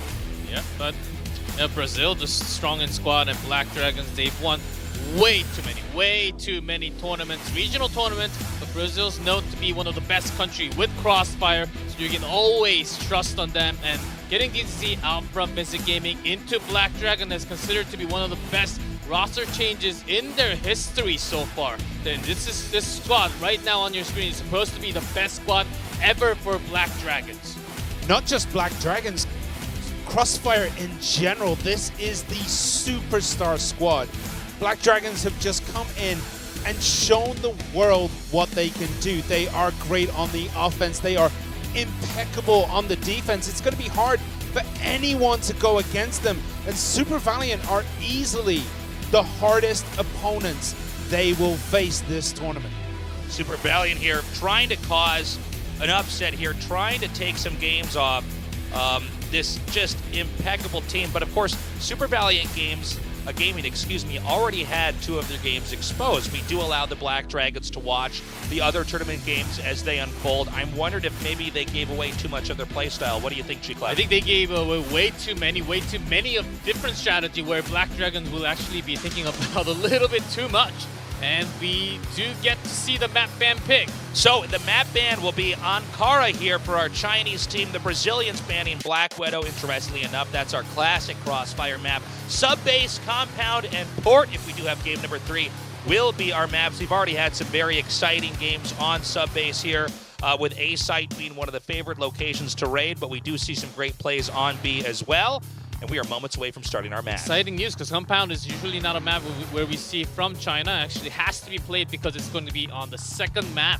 So Super Valiant will be looking for that victory in Subbase and maybe looking for an upset in Compound, or else I think Black Dragon still has an upper hand after watching the map picks. It's an interesting idea to pick a map you know your opponents are not that comfortable on. Like Compound, as you said, isn't played all too often in China. So Black Dragons letting that go through and it coming in second may just be in their advantage over Super Valiant. It's very possible that our Chinese players, Super Valiant Gaming, need to win here on game number 1, as Compound could be a questionable victory there if they do go into game number 2. Again, I think Black Dragon's the clear favorite here, but upsets do happen. History has been changed before. Whoever's the constant is not always there. We're about to hop into this game now. Again, it's the first to 10 victories. Each side will play 9 games on defense as well as offense here. What are your guys' predictions? Looking at it, I think SV on Blacklist, first on sub. I'm going to say Black Dragons. I think Black Dragons are going to take it. Yeah, with the role that Super Valiant is carrying through that first match that just happened, I think first map goes to Super Valiant. All right, our game has now loaded up. It will be Super Valiant Gaming on the offense with the C4. Black Dragons defending A site and B site until we get to the halfway point in which they will switch. We already see a very aggressive move by Super Valiant, forcing themselves into the machine room, but then retreating back through the warehouse, over through Access Road, and now just taking a look at the A site. So I guess they're kind of thinking, kind of wondering which way they're going to go, and they're going to try to get as much information as possible as we see a slight engage here. We see some pre-firing there, trying to fire through the doors to see if they can get any extra damage there. Right now we have Black Dragons playing a pretty defensive game here. Yeah, ADRF usually rotates in from the shutter into that AC, also called Adrian at the same time. But of course, yeah, there's Matsun always waiting at that A stairs. It's not going to be easy. Usually we have the other teams actually going into the machine room from that GR side in the first round. But Black Dragon, they do have a very passive style on the first round in all maps. Again, Super Valiant with ultimate patience here. The C4 has just been picked up again. Nobody wants to overextend here. You don't want to snowball the very first game. A lot of this is putting feelers out there and trying to test the behaviors of the opposing teams. Yeah, and there's just not much movement on the side of Black Dragons. They look rooted in place, but they all have a role. They all know what they're doing as we get a 3-man push into A, as we see Emzin trying to push into B, making it look as though that's where they're going to go. And we have Mason here up against 3. Is he going to be able to do it? Anka does manage to get him down. We have all 5 players alive, and then DBQ does go down. Nades now coming through into this area. They have yet to plant the C4. We're still seeing a few more nades thrown through the window. We have 3 Black Dragon players over here waiting now for the 4th player to rotate into this period. The bomb has just been set. We now have 40 seconds on the clock. It is now going to be up to the Black Dragons to kill as well as defuse. And 3-man coming down immediately through the store. Gets 1, Adrian gets 2. 1 more down near the boxes. That's everyone down in A site. And what a retake by Black Dragons to start off. A complete and total massacre there. They had the position, they had the guns, but in a flash of a second, they pushed through, they crushed, got the kills, and game 1 goes to the Black Dragon. I mean, an important part of that, which I don't think many of us saw, was I believe DGZ took out Emzin right in that middle central square, right before the wraparound started. if that hadn't have happened and Emzin would have got back behind his team, we may have seen a very different result in that fight. Yeah, if MZ was able to stay alive, the A road was going to be controlled by that sniper. But again, DGG striking NK and going back and forth. The big part actually came down when Goken was on the sniper, which is very unusual to start off with Black Dragons. Or ADRF with a massive headshot, but it is now 2 versus 2. Emzin looks kind of pinched in here, but it doesn't matter. Everyone moves back and everyone tries to find a new defensive position. Yeah, but the C4 is all the way back in the BL pace, and he gets one kill, but Majin strikes immediately. Heard his footsteps, but was just not able to respond immediately. An exciting moment here. It's a 1v1. The C4 has not yet been picked up here by Majin, who is being... Oh, great shot there! Distance. Single bullet headshot there. And look at that. A stunned Black Dragons as they could have taken that 2-0, but in the last second, the final kill comes here. We're evened up 1-1.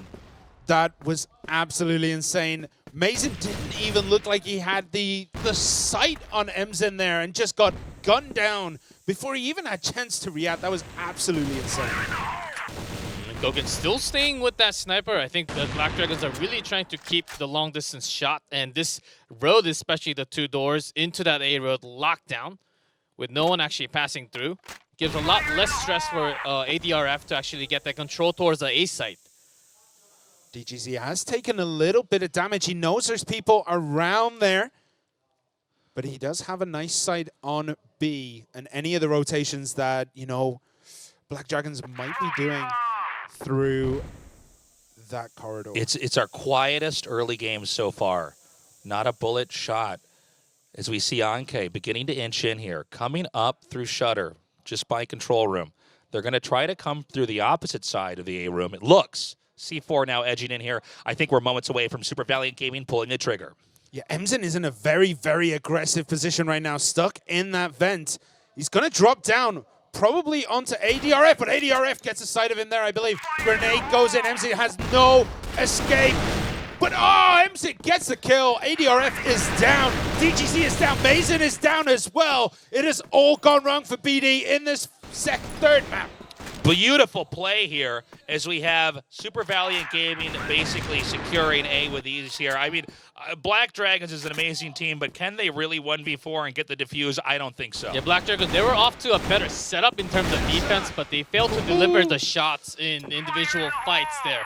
So Super Valiant, they had an easy entry to the A site.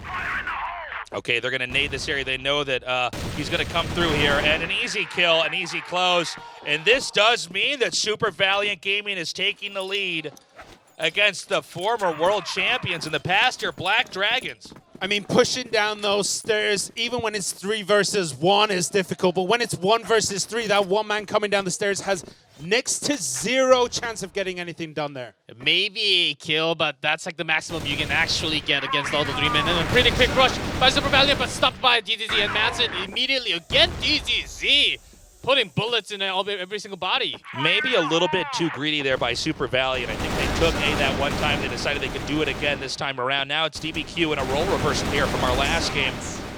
He has managed to take out 1 player. Can he take out 3 more with about 1/3 of his health remaining? He's feeling pretty good on this map so far, but DZZ again all the way at a bottom, right next to the missile. He's staying alone. I think he will just come out and finish him with the pistol. That's possible. Yeah, that was an easy closer there. You know, it's very difficult, especially when they close in on the room, to ever have 3 kills in a row. I mean, not even is it just position, it's bullets as well. Yeah, this is one of the biggest characteristics of Black Dragons. They do have the 4 members here at the same... Oh, okay. Big push into the machine room. Hold on to that thought. I love that. They almost forced them to drop the bomb, and then they could have taken over that location. The ideas are for Black Dragons are looking great, but instead we're going to have a push over here into the A site once more. Only Goken with a sniper rifle. And Adrian from AC gets another kill. He's trying to fire. So far, 2 misses. Okay, stuck there. Super Valiant are in so much trouble right now. They can't really find anything against Black Dragons this time around. But B is successfully pushed. But no, Emzin goes down. Mason with an absolutely insane shot. The C4 is picked up by DBQ, who has today been on absolute fire. Is he going to be able to make it through here and get the plant, get the win for his team? He is the last man standing. DGZ is not letting anyone through that central doors into that hallway. I mean, one up storage, but DBQ is staying alive against all the members, but so low in HP. Gets taken down immediately by Adrian. Look at the teams here talking to each other, trying to assemble plans. Crossfire, the fastest paced shooter game that you can get. We're already going now into game 6. Black Dragons reclaiming the lead, but easily Super Valiant Gaming could even that out. We've had a lot of focus on the A site. Some toying with B, but no no claims yet, no bomb plants there so far. Yeah, no bomb plants as it was well defended by Black Dragons, and there were some fake attacks into the A side at the same time by Super Valiant, but this time they can't really break through. Goken get taken down immediately with Vienna. DDT is right below him. If he goes down, the B side is open. Yeah, exhausting his clip back there. It's just one Black Dragon player remaining here, and he is far, far out of position. He's going to have to try to come in here. He could come behind the C4 player. He's just a screenshot away. Here we go. The area is smoked. He's hiding behind the crate. The bomb is now being planted, and 40 seconds added to the clock. He's alone, but I do like the speed. He's already up in the storage against 1v3, but still he's got some time to work out and maneuver. But N9 from that hallway got the other angle covered. This is already our best match here of the tournament. It is neck and neck. We're tied up 3-3 here. Who's going to take the lead before we switch sides? It's so hard to say. C4 dropped just outside of Warehouse over here. As, again, it looks like Super Valiant Gaming got to come out here with some feelers. See, is there anybody exposed? Can they get any signals from the other team as far as what their plans are going to be? Now we have Vent being pushed with a possibility here of a push on either A or B. It really could go either way depending. Black Dragon staying very back, very retracted defensively. Yeah, Super Valiant retreated out of that vent because ADRF did, I think, catch sight because he started to look and aim towards there, waiting for the push out, but they do retreat. And now they're starting to push over on B side. A central square is held here. Yeah, double by sniper. 18. Double sniper, DTZ and Goken looking out to the hallway and storage lockers. And immediately there will be a backup with the rifle. Vienna coming from the shutter. Goken gets one. Still waiting here. Another one goes down right now. It's 4-4 here. Bomb has not been planted right now. Black Dragon's beginning to lose control of the situation. There's just one more player left. Mazen here with the AK on the opposite side here. He may be able to get some picks from behind, but can he get that many? I'm not so sure. Yeah, Aiden taking down all the rifles, coming in is a backup just with the snipers. And when there are targets coming from left on the top of you, right on the left, and the right, the snipers can't really take down multiple members at the same time. So as long as you make an entry, you lose one member, but you can still get all the kills. We have Black Dragons actually pushing through here towards Machine Room here. No. A sharp exchange, and it goes to Super Valiant. They may be able to snowball this all the way to B. Yeah, N9 and 18 get absolutely massive kills here, and Black Dragons are in a world of hurt. How are they going to be able to take this? It's 2 versus 4, and I mean, no damage really has been done to the remaining members of Super Valiant. Yeah, but still Goken takes one down in the way of retreating back towards that A side, okay? Adrian does have the control over to lockers, which is not too bad, but just one left now. Yeah, there's one player remaining, and we're starting to see Super Valiant Gaming really cement their lead here. They are not losing players. We're seeing almost every game now end like this. 4-1 or 3-1 as the Black Dragons are being hunted down individually. They have to pull it together. They need to come back. Now they have to make a big switch of having a sniper into that backup position instead of having the 2 snipers back because they're losing a lot of riflers coming as a backup. And Super Valiant, they don't know how to stop. They're going directly into the stairs. Yeah, Black Dragons are kind of crumbling. They got those first 2 wins and it was super loud from their side. But since then, it has been absolute silence. Even when they won that third one, they were silent. They don't feel it right now, and it seems like SV are crushing BD. This may be the most pivotal match here. It's going to either be them close to evening it out, or it's going to be a massive lead now for Super Valiant, doubling in wins. We have nades coming down here. Nice sniping by Super Valiant, but Mazen staying alive, holding it down here behind the A-site missile. And it's just 2-1. It could still go either way. Yeah, but Emzin, he needs to go all the way back towards the stairs, towards the A road to get that C4 back. He does have a lot of kills to himself, 10-5, but this 2v1 is going to be very tough to go through. This is an easy position here for Black Dragons. Since the C4 has been dropped, all they have to do is guard it and run the clock out. But 120 seconds, that's a long time in Crossfire. How exactly can he do it, though? He has only 2 nades remaining. Yeah, with a sniper gun, that's going to be very tough. Picking on one off with a headshot towards a missile would be the best, but it's a pretty hard shot.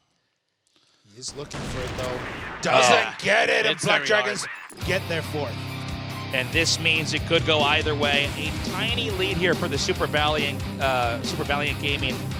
If Black Dragons can get the same victory in the reverse positions, then we're at a tie here. Ooh, that first half. Yeah, but we really need to see if the Black Dragons can have offense that's even superior to the Super Valiant Gaming players. Well, that first half was a tornado, man. That just blew through. We didn't even use all the time in every single round. Just going to bring this up, boys. Black Dragons, they only have a 17% win rate when they're playing on GR. They're going on to the BL side where they have an 83% chance of taking it. They're absolutely insane. The Brazilians have always had a very unique, aggressive style. They seem to know how to crack through defense on these two-site maps, no matter what happens. So this is going to be the moment that is the ultimate challenge now for Super Valiant Gaming. They need to win 5 games on this side of the map to become the victor. If Black Dragons can turn it around, they will crush through. Yeah, they just need to do a little bit better than Super Valiant, what they did in the first half. Goken still staying on that sniper. Okay, Black Dragons, they do have something else against Super Valiant today, especially prepared on this map. They usually don't stay. Sometimes just switch back to 5 rifles when they go on BL, having that pushing power instead of having an AWM. We can see already that it's been a little bit more passive than we've seen the opening map being at this point. We see the Black Dragons inching forward here. They're going to come into the B site. We only have one gun pointed towards this entrance. Are they going to breach it? They're coming through. Shots have been fired. The location has been revealed, although it's not clear to the Super Valiant Gaming players that this is a full-on assault here onto the B site. Not get to spot him while going out back into the B side. Rotation is coming. Get it. Mason has a nice little angle here. Is he going to get it? No, he gets taken down. Pistoled away by Emzin. Beautiful play here so far. Super Valiant Gaming right now. It's a 2v2. One high, one behind the missile. Goken is taken out here. And Super Valiant Gaming gets a 6-4 lead. Wow, wow, wow. Super Valiant are super loud right now. I mean, it is deafening in here when when any fight starts to go their way, the shouts come out and they are getting it done here. And again, it's starting off great for SV, but now it is 1-4-1. And these are the moments where DGG exactly shines so much. When your team's down, DGG would just jump around the map and just take one by one at a time. And that's going to be the key for Black Dragons. But so far, because Super Valiant is also actively moving around the map, not really keeping it the same information, DGG can't really go in and strike as much. Oh, pretty good position by 18. Got the ID tagged. Super Valiant would love to keep pushing through here with a win. That was an insane play. That was crazy. 3v4, BD low on HP. He needs to make sure he's going to stay safe and can come in with secondary fire. He doesn't want to be the primary target because any spray from an AK or a Cult and he is gone. Yeah, Viana too is in trouble as well. He's about the same as ADRF. And Anka, Emzin, and DBQ are all fully loaded. DBQ has been an absolute menace this half. Can he continue his domination streak? We see Goken beginning to push through here. And Anke not in the best position here. He is gunned down from above. But MG's got him covered all the way with that sniper, and DBQ coming in as a backup. It's a 1v1 now. It could go either way. Sniper rifle here versus sniper rifle. The C4 is on the ground.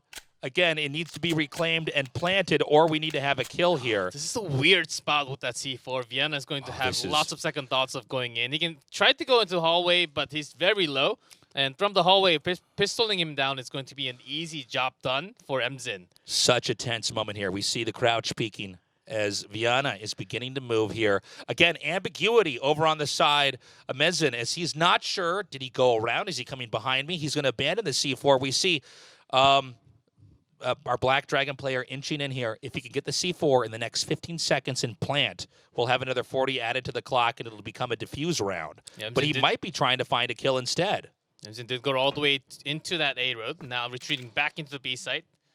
We'll just have enough time to actually plant the bomb and get it done, but this is insane. Emzin coming with a pistol. Oh, so close. Picked up an AK. He's going to go for an AK. He wants to go for a spray kill here. I like the idea behind it. There it is! There it is! That quick scope was insane by Vienna. That was crazy. What on earth did we just witness? That was godlike. Well, you're thinking what I was thinking. He was about to just go down with a single AK spread, but that's a shot. That was one of the best plays we've ever seen here. Beautiful moment here. 5-6 here with Super Valiant Gaming just barely in the lead, but the Black Dragons are hot on their trail, and they may be able to even out here. Will that round be just enough for Black Dragons to actually come back in this map? I think that might have just boosted them up in big time in morale. Not only boost them up, that could possibly break SV, who have looked incredibly strong. And losing that situation, they shouldn't have done it. They shouldn't have lost there. I mean, every advantage was in their favor. And BD, Viana somehow manages to get it done, but it doesn't matter. Anchor gets one. Is he going to get another? Yeah, 18 and Martin just totally on a unbreakable force towards that B side. Black Dragons did not stand a chance there. Super Valorant Gaming on a real tear here, reclaiming their authority here. I mean, this is a manhunt here with Mazin just moving around. I don't think we're going to have a full recovery, and that's going to be it. 7-5. Only 3 more wins here for Super Valorant Gaming to win here on map 1. We mentioned earlier they need to win on this first game, as Compound could be a very, very strong map for our next team. Yeah, right now, yeah, Black Dragons, they thought about striking into that B side just a little bit, but it hasn't been okay. Super Valiant just really good at getting back control over them. Black Dragons, they thought they had the momentum after that big win in that 1v1 duel, but immediately shut down by Super Valiant. That's a unique style that no one else can actually do in this world. This time around, it's Black Dragons proceeding with caution here. They need to be very, very careful as far as how they handle this, because they're not allowed to really take too many more risks if it gets up to 8 wins here for Super Valiant.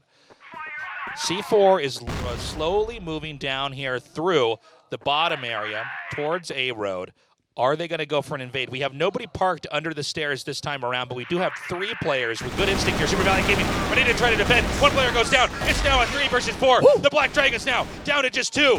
DBQ is on an absolute tear right now. He's 5-1 in this half, and he is playing out his skin right now. Well, DBQ is supposed to be a backup cover into the B side. Why is he down at A bottom? What kind of shot calling is going on for Super Valiant right now? And everything's being red.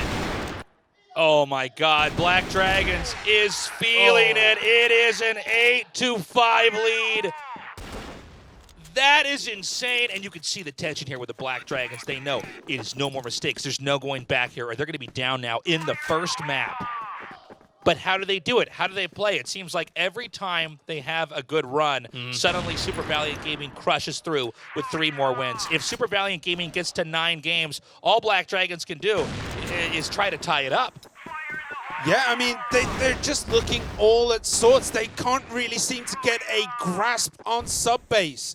This is supposed to be their favorite side as well.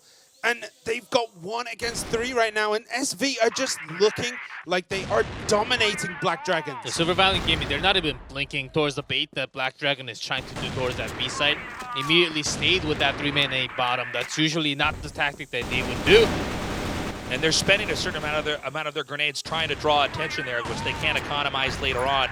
Down here towards Access Road, we have more rotations from the Black Dragons. It is a 5 versus 4, giving them at least numbers on their sides, but we'll have to see about the aim if they do come through here. DBQ with insane AK play, now cutting down Mazin. Again!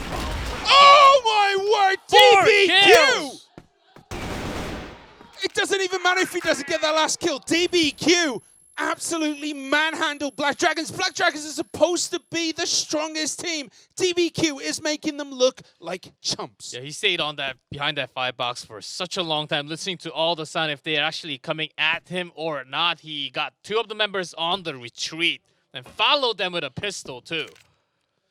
Now it's a 2v1 right now. It's up to Gokun to try to get close and tying this up. They do not. And this is the ultimate challenger. You know, the Chinese team sees we are so close to closing this out with a 1-0 lead. We hear them chanting, taunting the opposing team, saying, come on, let's go. We are now about to go into either a Super Valorant gaming win here, or it is going to be Black Dragons inching towards that draw, which will bring us to the next part of Game 1 here. Yeah, Black Dragons, they are already rolled up to the sleeves towards Super Valiant as Black Dragons.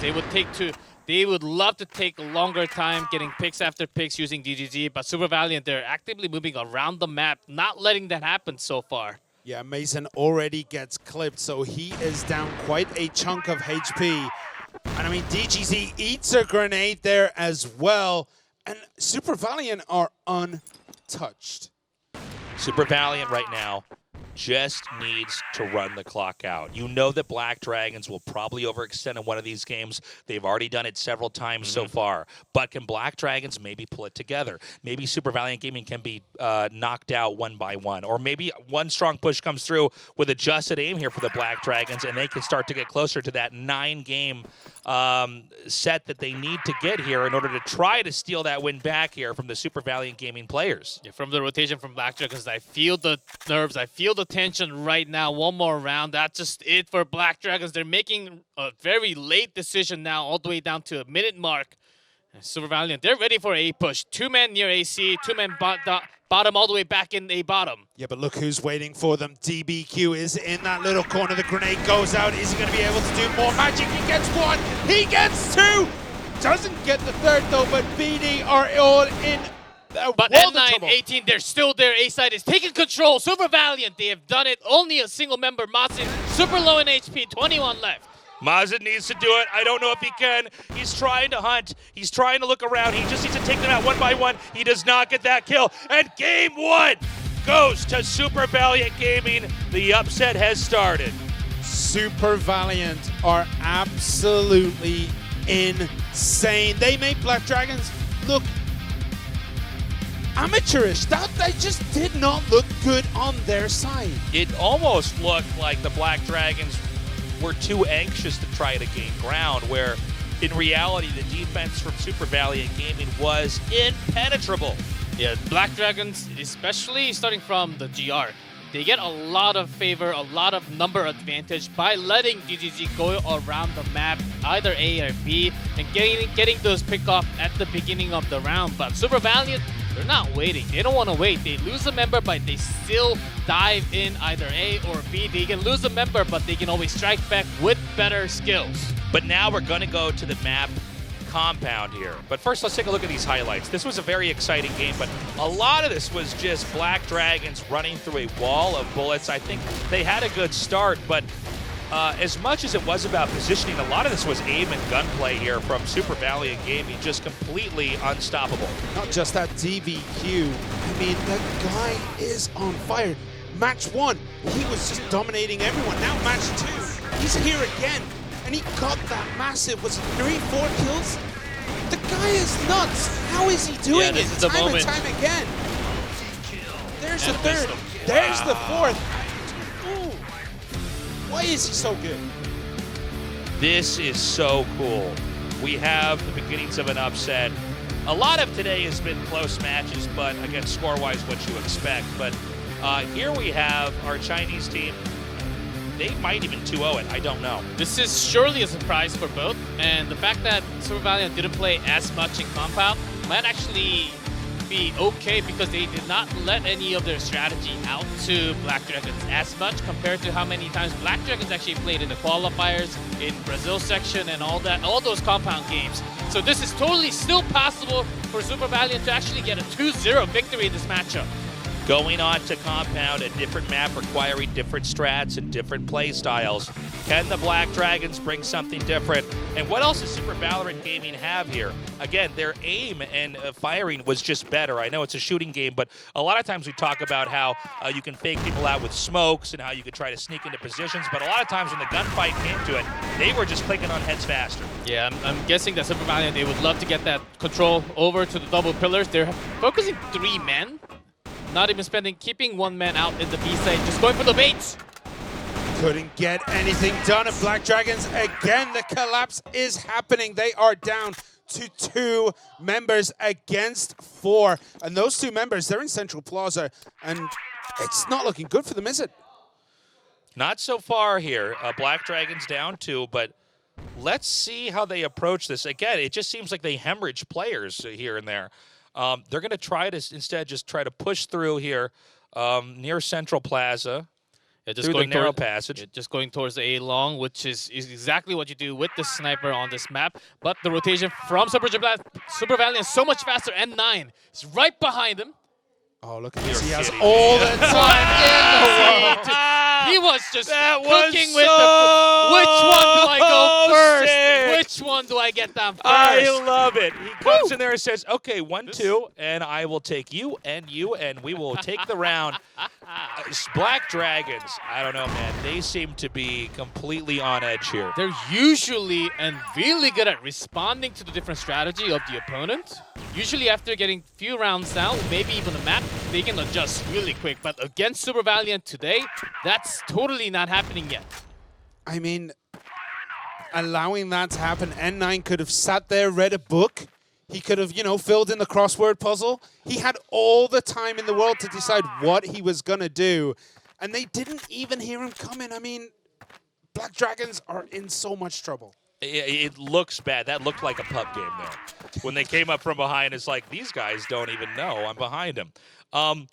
This time around here, a bit of a humiliating defeat, probably a morale blow here to the Black Dragons. How will they do later on? We have C4 being pushed through the central plaza.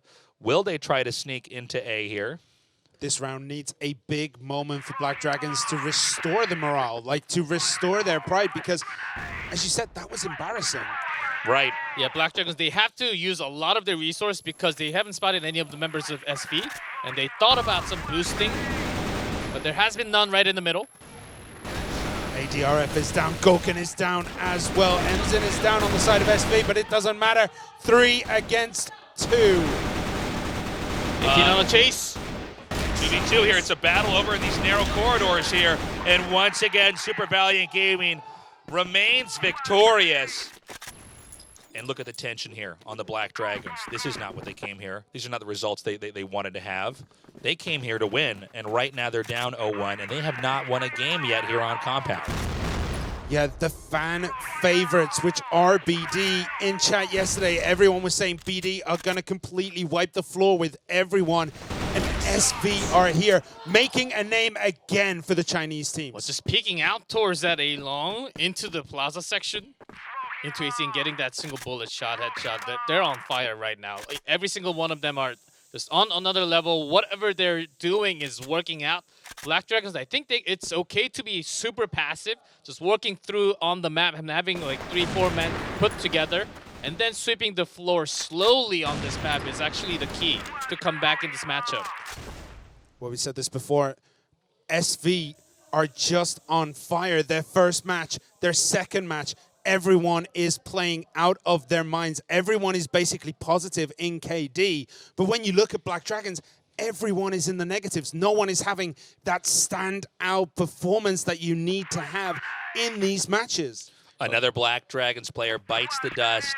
3 up here at A. It looks like A, it could be breachable here. Okay, N9 actually came out through the Central Plaza. In Super Valiant, they think this is B, trying to surround them from the double pillars. Yeah, well, they're in for a surprise. This may be the first moment where Black Dragons, in theory, can win a game, but it's not about theory, it's about execution. And now Emzin should have a really good idea. This has to be an A-long attack. But he's looking in the wrong direction. I think there's going to be someone sneak up behind him here. There we go. ADRF gets the drop on Emzin. Yeah, good bait with that smoke grenade right from that plaza. C4 has now been planted. 40 seconds on the clock as we have 2 Super Valiant players coming in here. If they can take a win here, they might be able to win this entire game here. I mean, it was Black Dragon's game to lose. But Viana got 2 down and before he expires, so that's big. ADRF is still up. DBQ didn't get the kill. He knows where they are, though. He might be able to get a penetrating shot through here, but no, he does not. And finally, BD get a win on their side. Clutch play there by the Black Dragons. This is what they need. Can they do it again? Last time on our first map sub base, we saw so many games where they managed to get a win, and then they were shut down immediately the game after that. Yeah, but immediately aggressive attack into the Central Plaza, into the double pillars. But DBQ strikes from the side, gets taken down 18. Nice spray control there by DBQ. It's 2v2, anybody's game right now. C4 is actually dropped over here back towards the dock. So Emzin actually rotated this far. He's going to get the drop on them, though. I don't think they're going to expect him there. He has eyes on the C4. He's going to get both of them. Emzin down. It's 2 versus 1. The other player's going to come in from the side. It doesn't my. matter. He closes it out. 3-1 lead here for Super Valiant Gaming. History is being made. The Black Dragons still a boot on their neck. They need to come back. How? I just don't know. That was a phenomenal wraparound by Emzin. Caught them completely unaware. No one expected him to be in that position. And he gets an easy drop on them. Easy 2 kills there.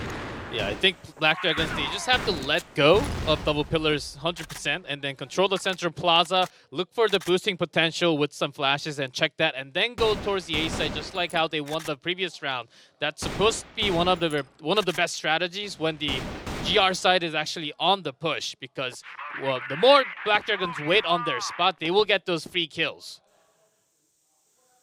It's now Black Dragons, the majority of the players over here, towards double pillars, looking for maybe pushing on to B. We had the C4 dropped back here, but it's going to be picked back up. And we wait. Are they going to fake B, push that C4 into A and try and get like an easy plant? It's going to be a rough position to go in. Anke with a hop over there doesn't want to be on top of that box for too much longer. And he's bought a pretty decent amount of time. Nades coming through, so he knows someone's right on the other side of that window. Yeah, because there are so many baiting spots towards the B side. It's totally flashed. Can't really do anything there. Flashed and killed. That was a good execution there. We're going to... well, we had them breach B briefly, but with reinforcements there, B is covered.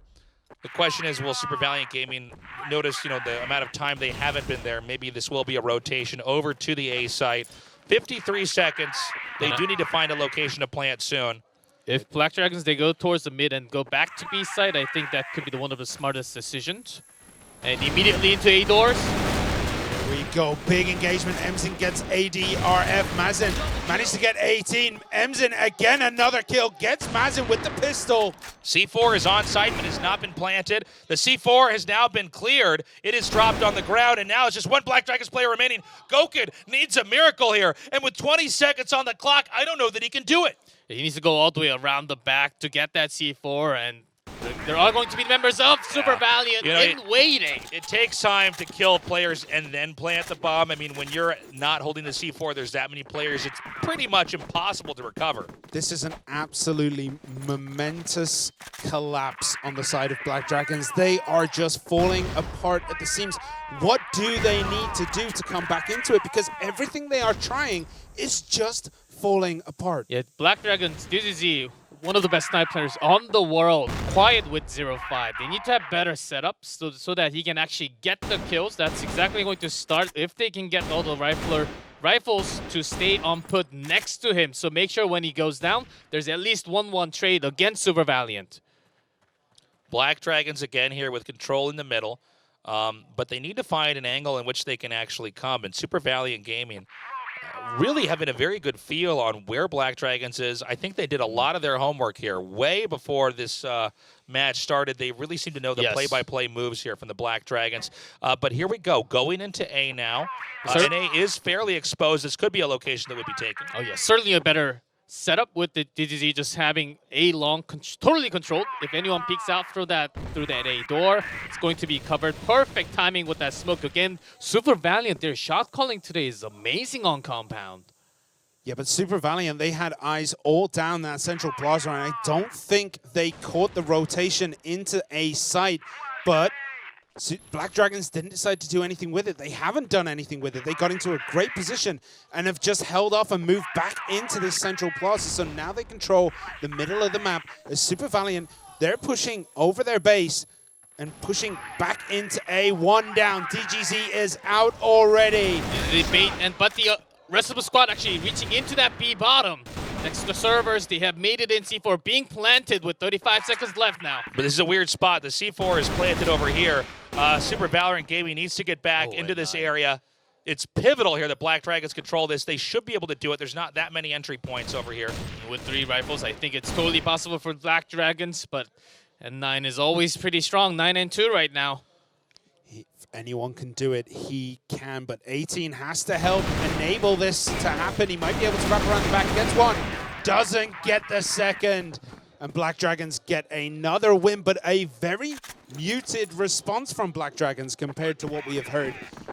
at the beginning. They know they have a long way to go to fully recover here. Even the wins they're getting, Super Valiant Gaming is certainly making the Black Dragons work for it.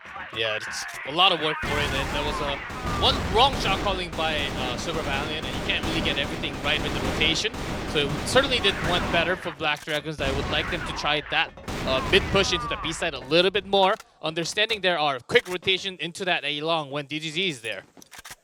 ADRF getting angles here, trying to stop any kind of forward push on the side of Super Valiant, as the rest of his team are abandoning double pillars through Central Plaza. Again here with mid, bomb drop just for a second. They're trying to be very cautious to not have the bomb player too far out, because if bomb is the bomber is sniped and it's out there, then it's going to be a different game where Super Valiant Gaming can then have a fish in a barrel scenario. They can just try to snipe the players trying to reclaim the bomb. But again, we don't have that many successful infiltrations here.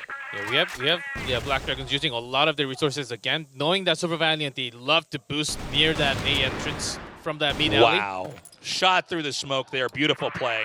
Yeah, knew he had to be there. The smoke was absolutely beautiful and just obstructing vision. Otherwise, there would have been 2, maybe 3 players on BD down, as they were all in a nice little run. To make a small push and wait for that around rotation, that's always going to be N9 going around the corner, taken down to 4v3. And GGZ down to 3-1. We're here in a situation where Super Valiant Gaming should lose this, but again, the Black Dragons, they need every win. An upset, let's say a comeback here where he kills 3 players, and that is exactly the thing that we can't have happen here. Good closeout, Black Dragons maintaining control. But even that looked a little bit sloppy. There was a lot of missed shots right there. I mean, Black Dragons, this might be the comeback. Yes. But that was not a great way to finish that match. Because it is totally not their style to wait for the rotation of the opponent and then getting those sneaky kills and then going back into the site. Black Dragons, they do have a rotation where they can actually bring the speed up to a level of Super Valiant. I think that was a playstyle that was just to match and to counter what Super Valiant is trying to do from that GR side. Black Dragons coming through again here in the mid. These corridors are so strong for snipers here. You've got to be very careful. A lot of the smokes and the nades are being used up here at the start while Black Dragons is trying to find some way to get in here. If they could tie this up 4-4, it would be massive. Yeah, and you look at it, as soon as that smoke dissipates, we see Black Dragons kind of just jump into that double pillars room just to get out of that alleyway, because you're right. If they're there, if there's a sniper up top, they are in a world of trouble. They just won't be able to survive in that alleyway. Yeah, Super Valiant, they made some adjustments, putting a lot more pressure from that A doors with N9 and 18 together. Now into a double bait spot. They're coming out early. Back and forth so far. BD going down like absolute rocks, but it is a 2 versus 1 situation. Can he actually do it? Low on HP, position exposed. He's going to have to retreat, or maybe wait for one of the players to come out, and it's just not going to work. And there you go, Super Valiant Gaming now 5-3. The Black Dragons can either try to even this out and make it 4-5, or they're going to get a massive lead. Double wins here for Super Valiant Gaming if they take it with 6 wins. Well, I thought Black Dragons, they were going to take things a little slower and retrieve their style in a way. After getting DGZ with a single kill, I think he really needs a single kill to start this first half. He's basically just totally quiet and dead. Yeah, he has been left out to rot right now. He needs something to get a boost. Viana gets another kill. Mazin, ADRF, Viana another kill. DGZ goes down again without getting anything on the board. Viana, that only one left. Goken in trouble here. I don't know that he can do it. He's going to try. Anke comes around the corner. A few shots. Gets him to half health. Oh, but over here, going to come. And that's it for the first half. And they're so quick with the backup. If you stay on one spot, even for a split second, you are going to be gone against Super Valiant. That is 6-3 Super Valiant. This is not the result we were expecting. Is this going to be China's year for CFS esports? I mean, China seems to be making a statement today. Basically like, look, man, everyone put us in the corner. Everyone said, like, your has-beens, your time is over. It is the era of Brazil. Super Valiant right now are like, that's trash. We don't need to hear that news. We're gonna make a statement. We're gonna come through and take this tournament. But it's not over yet. Can the Black Dragons push back, dominate, maybe win this game and come back in the third game? Right now, it is 6 wins for Super Valiant Gaming. So if they win 3 more, it's going to be Black Dragons fighting for the tie, and then we go to the tiebreaker. But every game is going to be so important. Every moment where it's down to the wire, the Black Dragons, they have to win. Yeah, Double Pillars are already controlled all the way back into the B passage. So Black Dragons, they spent a lot. And Super Valiant, they're just leaving the C4 all the way back, which might come to bite them when they're trying to go into that A side using a long control. Black Dragons with some very abstract positional play. B site naked, but I don't know that the players are actually going to be able to move into there. We could end up with some players picked off over here, as you were saying, around Double Pillars. Yeah, M9 trying to get the drop there. ADRF is coming back around, though. Yeah, Super Valiant, they're already working their way in near that A long near the entrance. So this rotation forces Black Dragons to have a long entrance so far, but still no attempt being made from that A long. We have Super Valiant beginning to push in here. Oh, nice shot here by DGZ. That's the play we needed to see on the other side here. Nade's thrown, bounces off the bottom. He could get a snipe. Second nade is ready. He backs up to relocate. Needs to wait for the riflers to come back, but he's shot down immediately. Vienna strikes back. Anke, can he do it? No, it's going to be Vienna again. But another member, Adrian on top, and looking for that kill onto DBQ. DBQ in a very bad spot here. A hop over. He does get the spray down. 1v1 here. Vienna on the left. Here's the reload. Immediately comes down, but DBQ wins the fight again. It is 1v1. One headshot's going to do it, though. Nice play! Unreal. That was the moment I was talking about. The Black Dragons needed to clutch it. They did not, and they are on the edge of a cliff here. 7-2-3 with the map one already having been won by Super Valiant, our Chinese team. I was going to say, that kill was exactly what DGZ needed. He goes down, but with the other D player, DBQ, again has proven he is so good right now. He is on the hottest streak of his life. He is playing out of his mind. He is just absolutely destroying Black Dragons. Yeah, we all know from playing games, sometimes everything that you're trying to do on that day works out. That's DBQ tonight, but ladies and gentlemen, and he's just breaking through everything.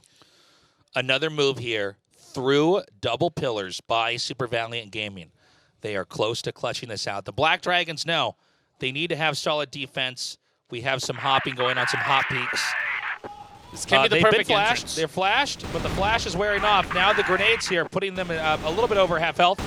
1 down already, 2 down, 3 down already on the side of SV. This is a massive turnaround. It is 5 versus 1 for Black Dragons. Beautiful play. The Black Dragons slapping down Super Valiant Gaming, reminding Super Valiant that you cannot just walk into our space. We will flash you, we will nade you, and we will headshot you. A win for Black Dragons, but they are far, far away from a victory here on map 2. But that's where it begins. You have to start somewhere, and that could be the start of the comeback that Black Dragons needs to stay in this match. Yeah, I think that's exactly what they have found themselves in. Either they strike in or really put the snipers on one side and the better 2 rifles on one side. I think that's exactly what Black Dragons needed, and they deliver. The C4 player. Edging in here. Again, we've seen this pattern before. Double Pillars seems to be an area they enjoy pushing, but will they back off?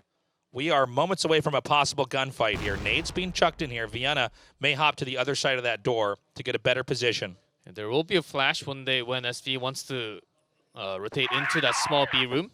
That's what they're going to do now. They do push in. Are they going to be able to get the kills? SV do get the advantage there. However, they've decided to come through here onto the A site. Now the bomb is going to be planted here at B. Now this is the problem with 2 snipers. Okay, Gokin getting one from that mid was the crucial shot. Getting a 18 down is big, but even with 2 snipers, getting the riflers down at B server, it's one of the hardest back retreats for the defending side. Yeah, we're on board with N9 right there. He's getting into position. Will they be able to do it? We still have DBQ up, Emzen, N9 on the side of SV, and it's Mazin and Gokin. Gokin goes down. It's Mazin and DGZ. Mazin goes down. DGZ is so Gets one more with the pistol. 10 seconds Just on the one clock. bullet. He just needs to get enough time to stop the defuse. He's just buying time. He's going around the corner. It's 4 seconds left, and there you go. He shoots him down. Super Valiant Gaming now with 8 wins. Beautiful running down of the clock. Well, we knew that was going to be done. DDZ decided to just fold his sniper. There's no way to get those headshots. It's incredibly hard to get him down with an AWM. Just goes in, strikes with the pistol. Was just not enough to get back. Oh my God, already the Black Dragons taking out almost 2/3 of the team here. Mizzen very low on HP as we've had some sniper rifle shots go off. Super Valiant Gaming pushed all the way to the back as their second player is dropped off here. Black Dragons clutching this.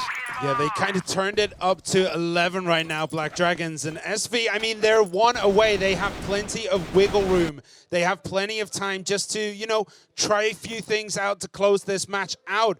But Black Dragons, they're taking it to them right now. SV are in a lot of trouble this time round. We're waiting here. Some shots fired. Black Dragons has not taken a scratch this game. They absolutely need to win this one because of all the games we've had so far. This one is clearly theirs. Super Valiant Gaming taking their time. They're looking for an answer. They're looking for a position. So far, the Black Dragons haven't given it to them. Yeah, it looks as though Super Valiant are going to be pushing through double pillars up into that B spot. They have 3 men there. It's going to be 3 versus 2. Yeah, still with the sniper split between A and B for Black Dragons, I think that's just enough with DGZ to get the initial kill through the door into the B entrance, and then with the help of Vienna from the side, should be good enough to clean up. Nade thrown here. They're just running the clock down here.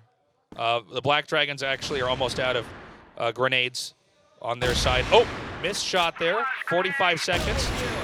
And it's just DBQ here. I mean, we can dream, can't we? But yeah, there's just no way. And there we go. Now it's getting closer. You can see the confidence levels rising here on the Black Dragons. Super Valiant Gaming certainly annoyed. They wanted the win. They want to close this out. If they can get to 9, then it's a fight to the draw here. But they just need 2 more wins. Super Valiant do not want to let Black Dragons get back into this one. They need to take this in absolute style, because if Black Dragons get back into this one, they're within touching distance of bringing this back and starting one of the most epic comebacks we have seen this tournament so far. Yeah, lots of bait positions set up. Going back into the Central Plaza, N9 caught immediately. Adrian, not enough to take the second kill. Insane play here. Super Valiant Gaming coming through. The Black Dragons crushing it out. It's a 2v1 here. DBQ once again on his own. It's now a 2v1. It is possible for Super Valiant to take a win here, but they've got to be clutch. They've got to be patient. We have more than half the time here on the clock. Shots fired. DBQ drawing the pistol, trying to run away. He needs to relocate. It's better to have the element of surprise on your side. Bomb in his hand as well. He's planting it. He wants to bait DGZ to come through, but they're going to split into 2 different directions and try to flank him. Exactly. He knew that DGZ was going to be waiting from that B bottom 100% by knowing that his first shot was taken from the double pillar side. So good. Not waiting for that plant to actually go through in the A bottom. He's going to pressure into that vent, getting the rifle down. That's big. Pistol has to come for DGZ now. All the pressure on DGZ. He's coming through. He's taking damage. He's so low. 1 pistol shot away. Oh my God! He's taken out. DGZ has next to nothing left as well. He saves it HP. in the nick of time. 1 HP. Oh My God, this is the best crossfire I've ever seen. Tasteless G-Clef, do you feel that? The whole atmosphere of this studio just completely turned 180. No one said a thing for 3 seconds. Dead silent. I think people were trying to figure out what actually happened there, and it all went down so fast. OSD's on the push. 3 kills in a row. Oh my God, what's happening? Again, Black Dragon with a great play in the first one, but here we are now, Super Valiant Gaming with one of the quickest rounds we've had in the entire tournament. Turns it up. It's now 9 wins as Black Dragons are scrambling for a 9th win of their own. They need to win the next 3 games. If they make 1 more mistake from here on out, they have lost 0-2 to Super Valorant Gaming. I mean, SV there just kind of went, well, we've let you get a couple of wins in here. We let you get a couple kills. We let you get warmed up. Now it's time for us just to bring it to you, and bring it they did. That was absolutely flawless. Yeah, needs to pick it up. I think Black Dragons, they wanted to try the same strategy over and over again. And Super Valiant, they immediately picked it up and got those easy 3 kills out in the Central Plaza. And they can't let that happen anymore. We're still waiting. Super Valiant needs to have the perfect play. An overextension, even with one player, can cause a snowball effect where they lose. They're going to go up here into the A site. Popping around. Oh, kind of an odd move. Okay, he's going to come forward over here. To the right is where the players are, but they don't know that for sure. Yeah, but look at this. The split actually favors Super Valiant here. It's going to be 4-1. That one goes down. Oh Anka my! gets DGZ as well, and that's big news right now. We see the rotation trying to come through from ADRF and Vienna, but I think they're going to just isolate themselves there. It's going to be very difficult now for the Black Dragons to pull this one off. We only have 3 players here in the group. Cover everywhere. One goes down. And Majin's got the mid control. 25 seconds on the clock. Nades coming through. Can Mazin do it? Mazin goes down, and that is going to be it. Super Valorant Gaming with the upset against the Black Dragons. Yeah, it has been absolutely nuts. Nobody woke up today thinking Super Valiant would be able to take down Black Dragons, but Black Dragons go down. Super Valiant made that look all too easy. This is way too big of a surprise.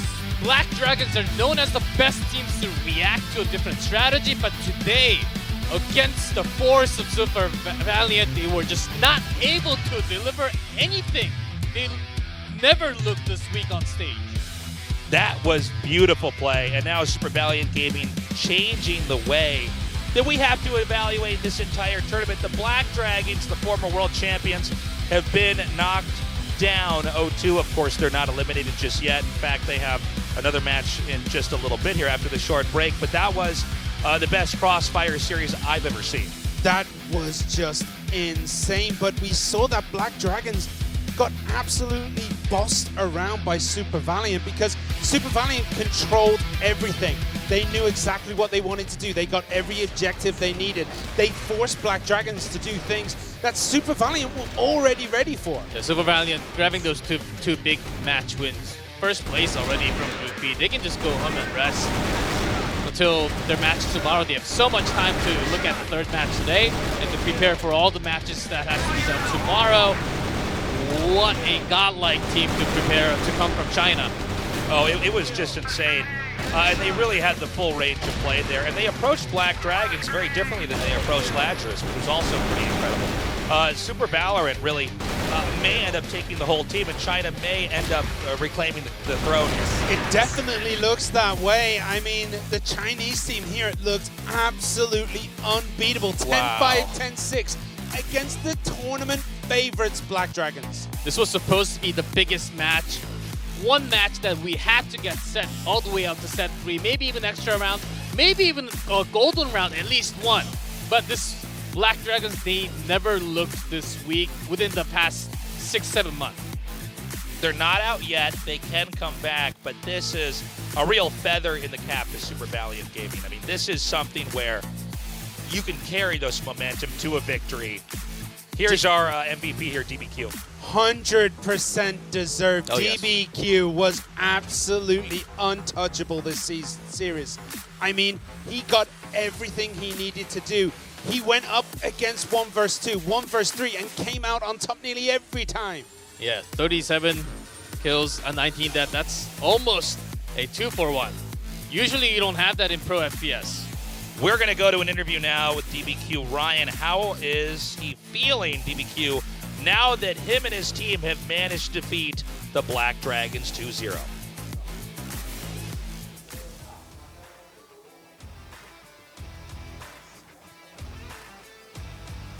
Well, that was just an incredible match. I am here with the match MVP, DBQ. And first, I have to ask, how difficult was that match for you and your team? 这次的比赛有很困难吗？ BD 是我们一直以来的老对手了，其实跟他们打，我们的压力是特别大的。 It was very stressful, but yeah, it was okay though. So you guys won both matches today. You beat Europe and you beat Brazil. What does that mean for you guys going forward? 你们打败了欧洲，然后跟巴西，这是对你们是什么样的意思？你再翻译一下我。这你们打赢了巴西跟今天欧洲，然后你们打赢了这两个队，对你是什么意思？对你们的队是什么意思？我觉得对我们队伍来说是，在 CFS 上需要一场就是这种酣畅淋漓的比赛来，就是彻底的释放自己，然后面对接下来的比赛，对我们队伍来说是一个自信的一个提升吧。So it was a very difficult, but it's very meaningful, and it was something we had to go through, and we're very glad that we beat both teams. Well, you had a great job. You guys made your fans very happy today. What do you have to say to your fans back home in China? 可以对你们粉丝说一句话吗？这一届我们属于一个全新的阵容吧，也是大家觉得比较看好的一个 SV 的阵容。从目前来说，我们的状态还算不错，但是毕竟只是一个小组赛一个晋级4强的一个名额，我觉得路还很长，我们会努力的。Thank you, our fans, and also this is just a game for the semifinals, and so we still have a long way to go, and so You keep absolutely supporting do. us. Congratulations once again. Next up, we have Lazarus versus Black Dragons in our final match of the day. We'll be right back.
We must stay apart now.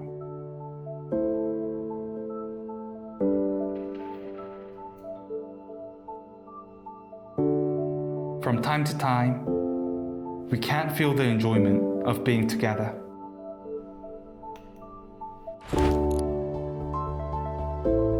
But with Crossfire, we can stand together as one. We can be together.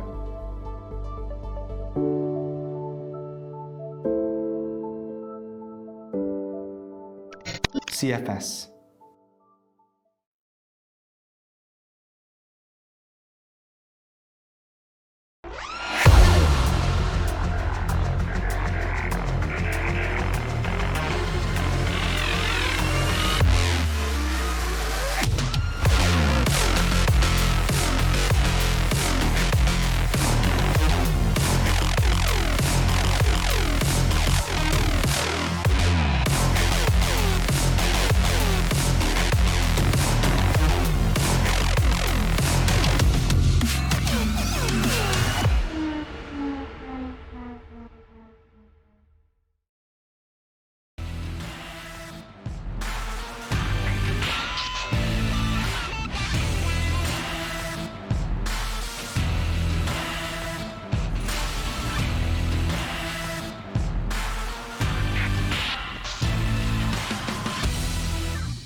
Welcome back to the Crossfire 2020 Grand Finals.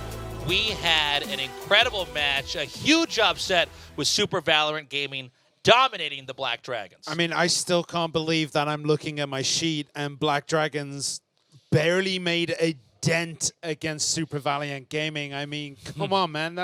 That's not how it's supposed to go. And the worst news for Black Dragons, they have to play another match immediately. Well, it was a longer of a break, about 15 minutes, but with the same setup, can they really shake that off and say, okay, we lost but we lost big time. And some of the sniper shots they missed so many first bullets that they just could not really deliver those kills at all. They were just getting penetrated by the opponents all the time. Can they really shake that off? Was 15 minutes, 20 minutes, was that enough time to go back-to-back match against another strong team? This is time Lazarus against Black Dragons. The story now for Super Valiant ends for a little bit as they did go 2-0. That's right. It's the final match here of the day. The Black Dragons, it was a crushing defeat. They were hoping to win, and it wasn't close. It wasn't a 1-2. It seems like Valiant really had their numbers. They figured them out. Now they're going to go up against Lazarus. This is a battle to not get flushed out to the bottom. How are they going to rally back after that? That's the question we have for Black Dragons. Like, there are two ways it could go. They could completely collapse under the weight of the expectations everyone is putting on them, or they could bounce back and absolutely dominate this match. Lazarus Gaming barely looking like anything, so it could go either way. But I do not think this is going to be close. I think it's going to be a swing either left or swing either right. Yeah, Lazarus, they certainly, in terms of numbers, when we look at numbers against Super Valiant, Lazarus did have a lot more round win compared to the Black Dragons. But when you put the other two teams together and go against each other, I still have to raise my hand for Black Dragons. They do have a lot more strategies, a lot more variety in what they want to do in all types of maps compared to Lazarus. And let's not forget here, our EU teams have yet to really get a win.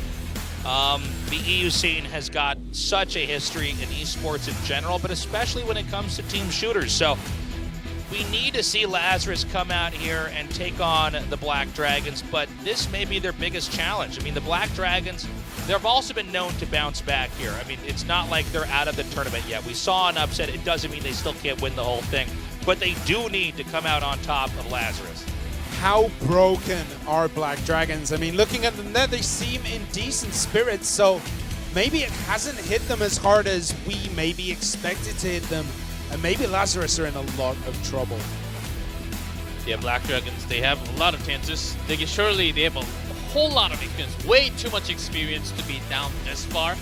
To go out of Group B as a third place, I don't think that's going to happen. Likely, they can surely bounce back even after a crushing defeat.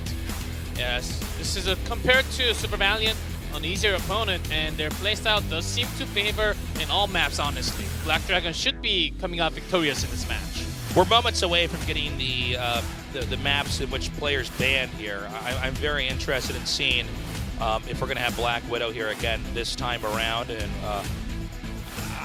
this should be a closer match here. I don't know if it's Black Dragons not playing as well, Super Valiant playing brilliantly, or a mix of the two, but I think this is either going to be, again, a close series with Lazarus and Black Dragons, or I think Black Dragons is going to come and flex and dominate. I mean, the snipers on Black Dragons never really got going. DGZ couldn't hit a barn door with a rocket launcher at this point. He was missing every shot. Whereas up for SV, I mean, their snipers were warmed up against Lazarus. They were hitting everything in match 2 today. How are they going to come back in match 3? And both team snipers start hitting It's an interesting point you're making here, because so much of these team games, we talk about symbiosis, we talk about teamworks, but the reality was there were a lot of sniper misses back there. And a lot of those sniper hits allow you to thin out the team so that the rest of your teammates can then clean up the mess. Yes, at least Doken was actually holding the doors, trying to hold on and drag DGZ into the lines and come back up. You can still do it. You're the best sniper that we got. He was still not able to deliver until the final few moments. So let's see if he can go back up and go against 40 and Moon. Those are the snipers from Lazarus. Sub-base, and it doesn't say ban under compound, but that has to be a ban there. So our map lineup is going to be Ankara, Black Widow, and I think we had Port. 2 blind ban on sub-base. Ah, excellent point there, G-Clef. So compound is the one that is shuffled out. And great, we're going to go to Ankara and Black Widow and port for our final map if we do have a Game 3. So we're going to have Black Widow for sure again. That's going to be very nice. But no Compound. I would have liked to see some more action on Compound. But still getting another Black Widow, I think that smiles a little bit more for Black Dragon even further. Yeah, absolutely. I mean, Black Widow is a map that they have been playing for years and years. It's a map that everyone has a lot of experience on. Putting it in second, do you think Black Dragons are going to be able to perform really well on there? I mean, Lazarus have already had a bit of a whipping from SV on that map, but they've played that map today. It's true, they are warmed up here. Again, each of these teams having very different play styles. We've seen a little bit of even the different regions, how they approach the different maps and the different matchups here, but this is a tough one to call. I think Lazarus does look more relaxed than Golden V did yesterday. I felt a lot more tension in the atmosphere yesterday. Oh yes, I think they are going to be doing at least not as bad after playing Super Valiant against Black Widow. And the important part, I think, for Black Dragon was to shake that sub-base matchup where they lost big time with a 10-5 score, banning that out. So make sure you don't really have that nightmare back while you're playing the next match. Yeah, flashbacks would be absolutely horrible after you get slapped around just like that. But Ankara is a nice refresher. BD haven't played it today.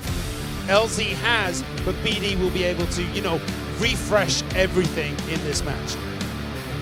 We're about to get this started again on Ankara.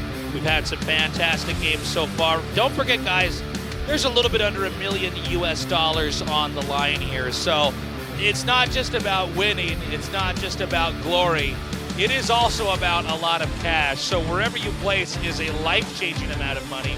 Every game counts. Every round counts. We're now going to load our game up here and discover which sides our teams are going to spawn on. And it is going to be Lazarus down here with the C4. They'll be on the offense. Black Dragons will need to guard both A side and B side and possibly defuse the bomb. Yeah, Lazarus seems to be going very heavy on the office entrance right now. They're going to push through office with the C4, and they're going to let 40 and Loons, I think 40 definitely going to start pushing up into front yard. Yeah, DZZ wanted to peek into the central passes for a second, looking for a big rotation into the stairs, but found no one. And I'm pretty sure he heard all the footsteps going through the office, unless there was just perfect three-man ghost steps into the top of office right there. So a lot of camping over here by the office. Are they going to try to pull the trigger and come in here towards B? We do have DGZ here with a sniper. Yep. Does manage to get Nils, though. Mrs. Nils takes him out with a pistol. DGZ gun down. It's a 2v3 right now. A mad rush over here to B, but one of the Black Dragon players is all the way on the opposite side of the map. It does not matter. Black Dragons takes first blood here.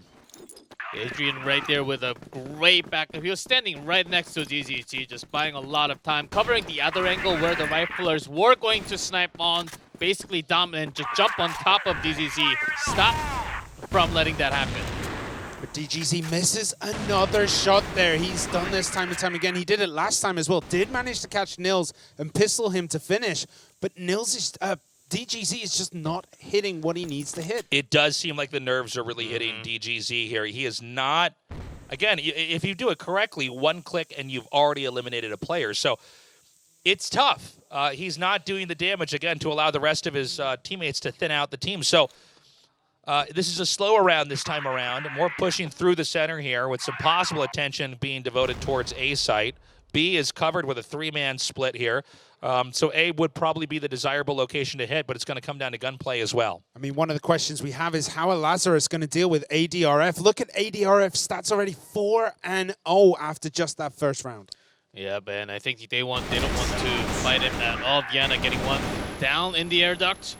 And Adrian just getting another line down. A long is covered. Oh, great shooting there by Vienna. Loons comes in with the kill. It's a 3v1. Can Loons pull it through? He does not. And the Black Dragons continue to mount their lead. Yeah, that attack seemed like a open book test, basically, for Black Dragons. They knew that Lazarus was coming through the air duct, also covered by the smoke from A-Long. Had no one. Black Dragons, they already checked into the office, all the way into the back of the office 10 seconds ago. this was the response that Black Dragons needed after that match against Super Valiant. So Lazarus Gaming already down 0-2. They barely look good. And again, but this time they get DGZ. So a little bit going their way. Lazarus might just be able to get this. Beautiful play here. Lazarus coming back now. Gouken. We have not yet had a 1v4 comeback. I welcome it, but it's pretty unrealistic. Maybe Gouken can do it with a sniper rifle, picking him off one by one. But again, Lazarus should have the win, and it's a win they really need so they can tie it up, or almost tie it up, I should say, 1-2. Bomb down here. This is going to force Gouken to expose his position. Okay, not bad. 1 kill.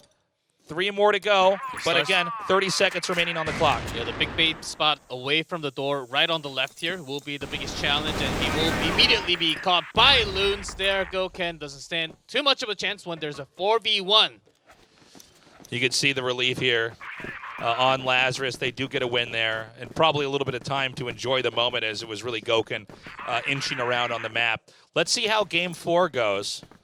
There was probably a joke there saying, like, at least we didn't get completely wiped. Like, Lazarus know what Black Dragons are all about. Again, if Lazarus could beat the Black Dragons here, I mean, they know it's possible. It already happened with Super Valiant Gaming, excuse me.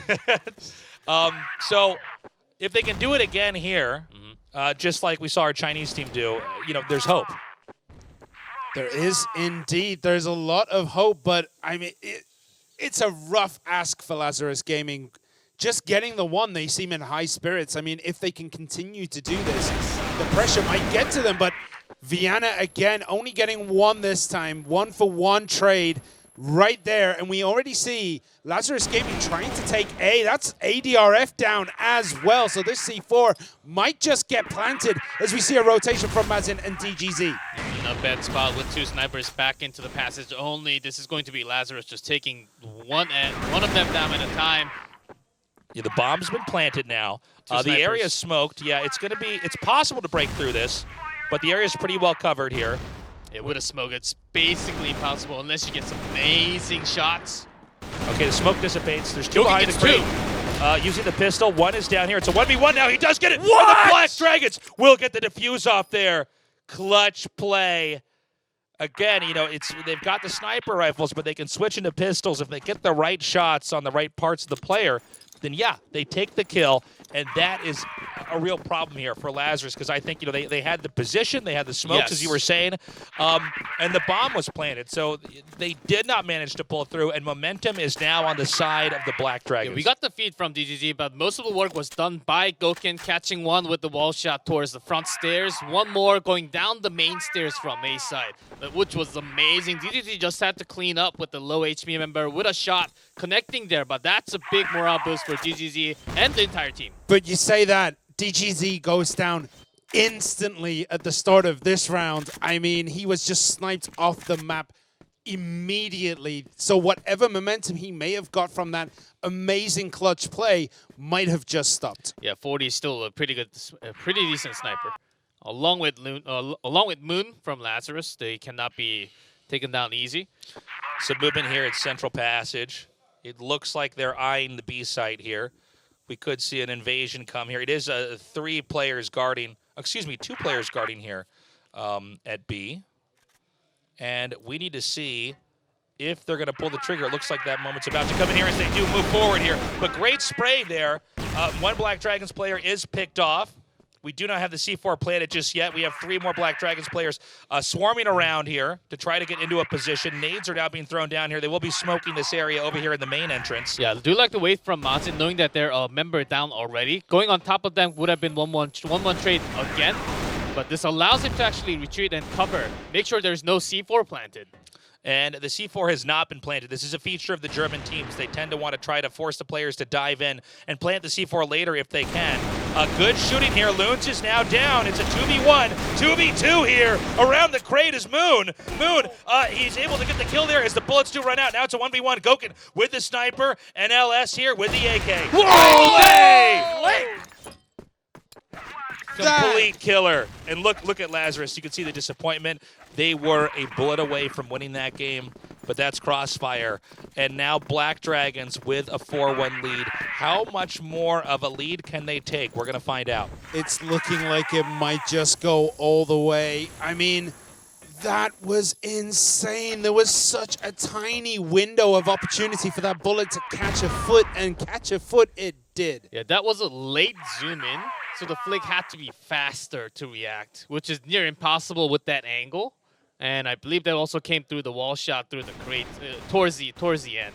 So Gouken just picking that final kill was amazing, but Vienna Mazin staying strong and keeping that time up, making sure there's no C4 going across into the main plant zone was impressive to me.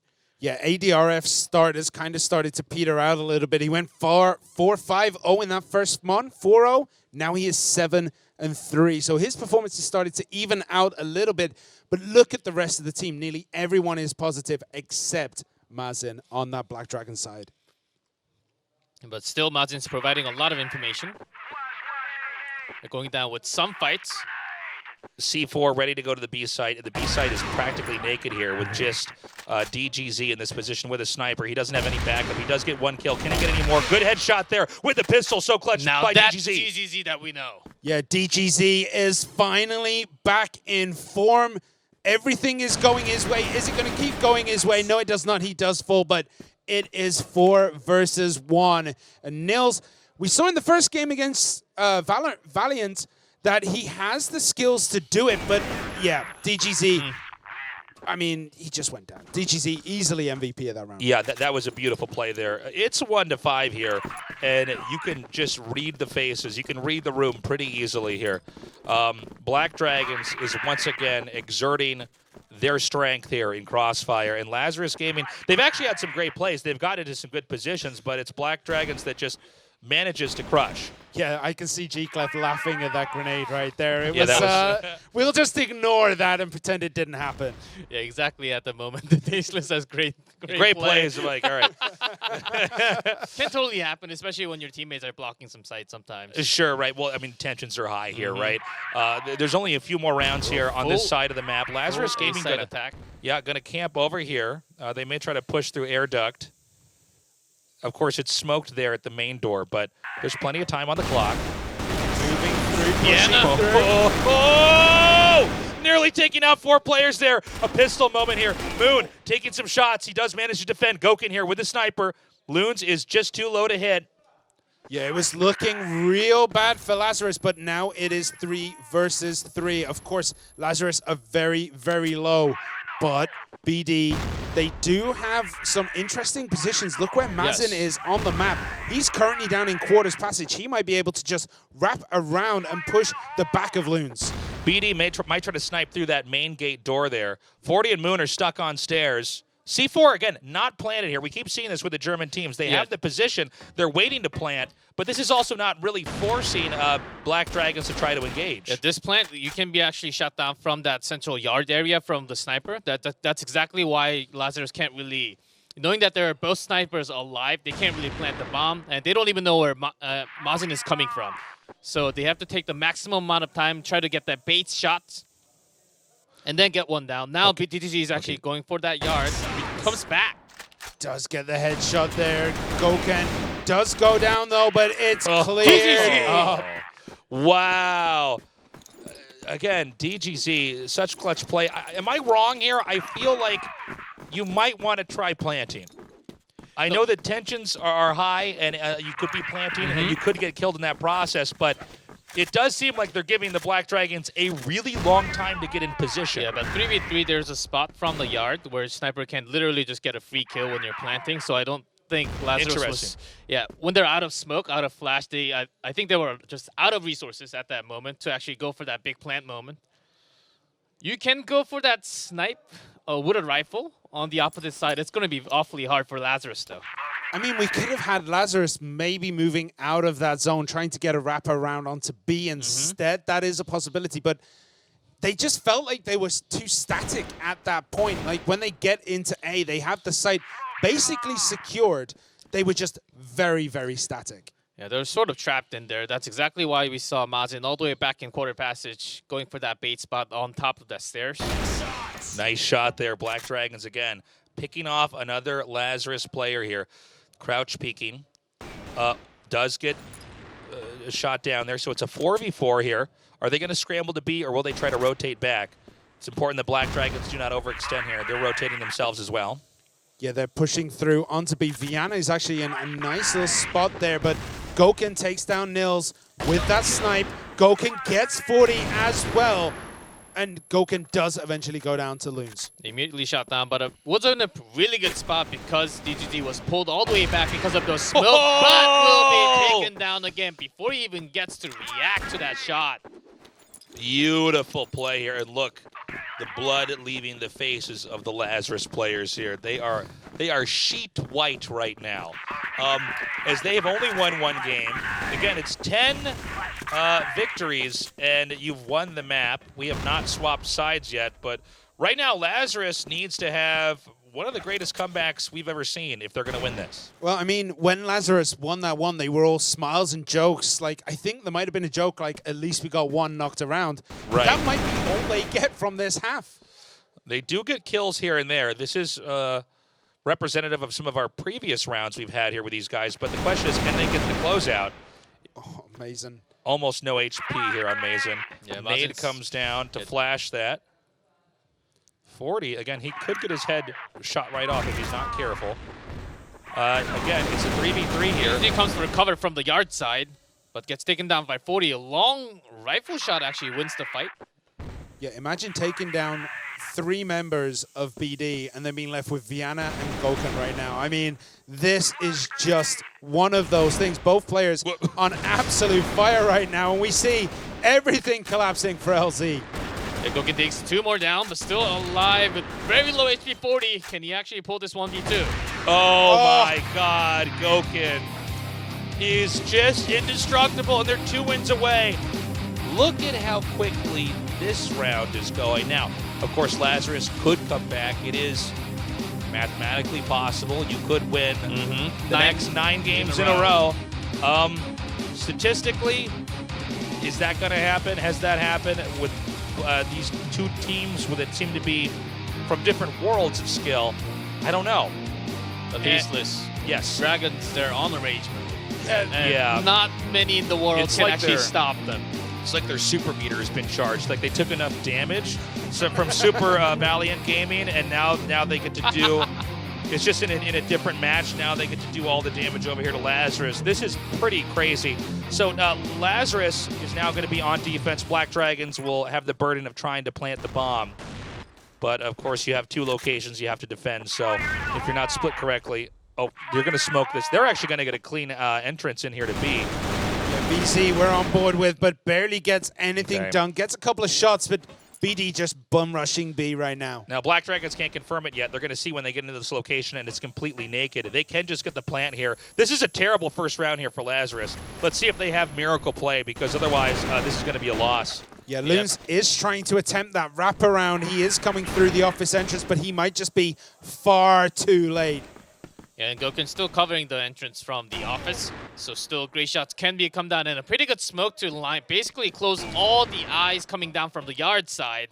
And these 2 snipers are not really being shut down by anyone. Yeah, as I said, Loons with the wraparound just far too slow. Does manage to get Goken. He does need to do, he needs to perform an absolute miracle, and a miracle he cannot perform. Not bad play, but not a win. Now we're at 9-1. We need to see if we're going to get to the tie moment of this match at 9-9 here. It's definitely not looking like it's going to go that way. Yeah, it just doesn't look like we're going to have it. But let's see. We got to believe in the comeback. 40. Gets immediately shot down. He even had the drop. Busy though. Lazarus showing some power. Goken strikes immediately back to back. 2 back. 3 shots in a row. Come on, Moon. Can he do it? They'll spot it immediately. Not bad. 1 kill, 2 more to go. AK picked up, reloading, switch to pistol. And that is it. GG game 1. That was the fastest map that we ever had. That was 10-1. Awesome Crossfire games done quick here at the Grand Finals. I've never seen a speed run in a match like that. Damn. You know, it is the same Lazarus that played in our first game here today, but dude, it's also the same Black Dragons that just played in the previous match. I'm stunned. our next map is going to be what was our Black next Widow. map? Black Widow, right? Yeah, and then it's port for map 3. Thanks. Oh, we're not going to get there. The way this I is don't- going, yeah, I we're don't not know. getting that way. That was just the biggest manhandling we have ever seen. We thought that Yeah. SVBD was just like, that was a wrestling match of a giant versus a little child, but Well, BD Lazarus is insane. That was like, it wasn't like a battle. It was like watching a lion eat a gazelle. Like, it was just, okay, like, let's just let him finish him off here. Lazarus is going to have, I think, a lot of things improved. Better gunplay, better positioning. They also seem to have a very bad read on their opponents. There were many times where a bomb site was completely neglected. Yes. Now, I understand that's a gamble. Is that a gamble you want to take when you're behind like this? I don't think so. And sometimes their flash and the smokes were actually coming down at the right spot where they need to block site before jumping into A or B. Sometimes it was blocked by his teammate or it's dropped in the wrong location or timing that they were about to strike into the site. That was actually the same time when Black Dragons came out to them, collapsing on them, getting more kills instead.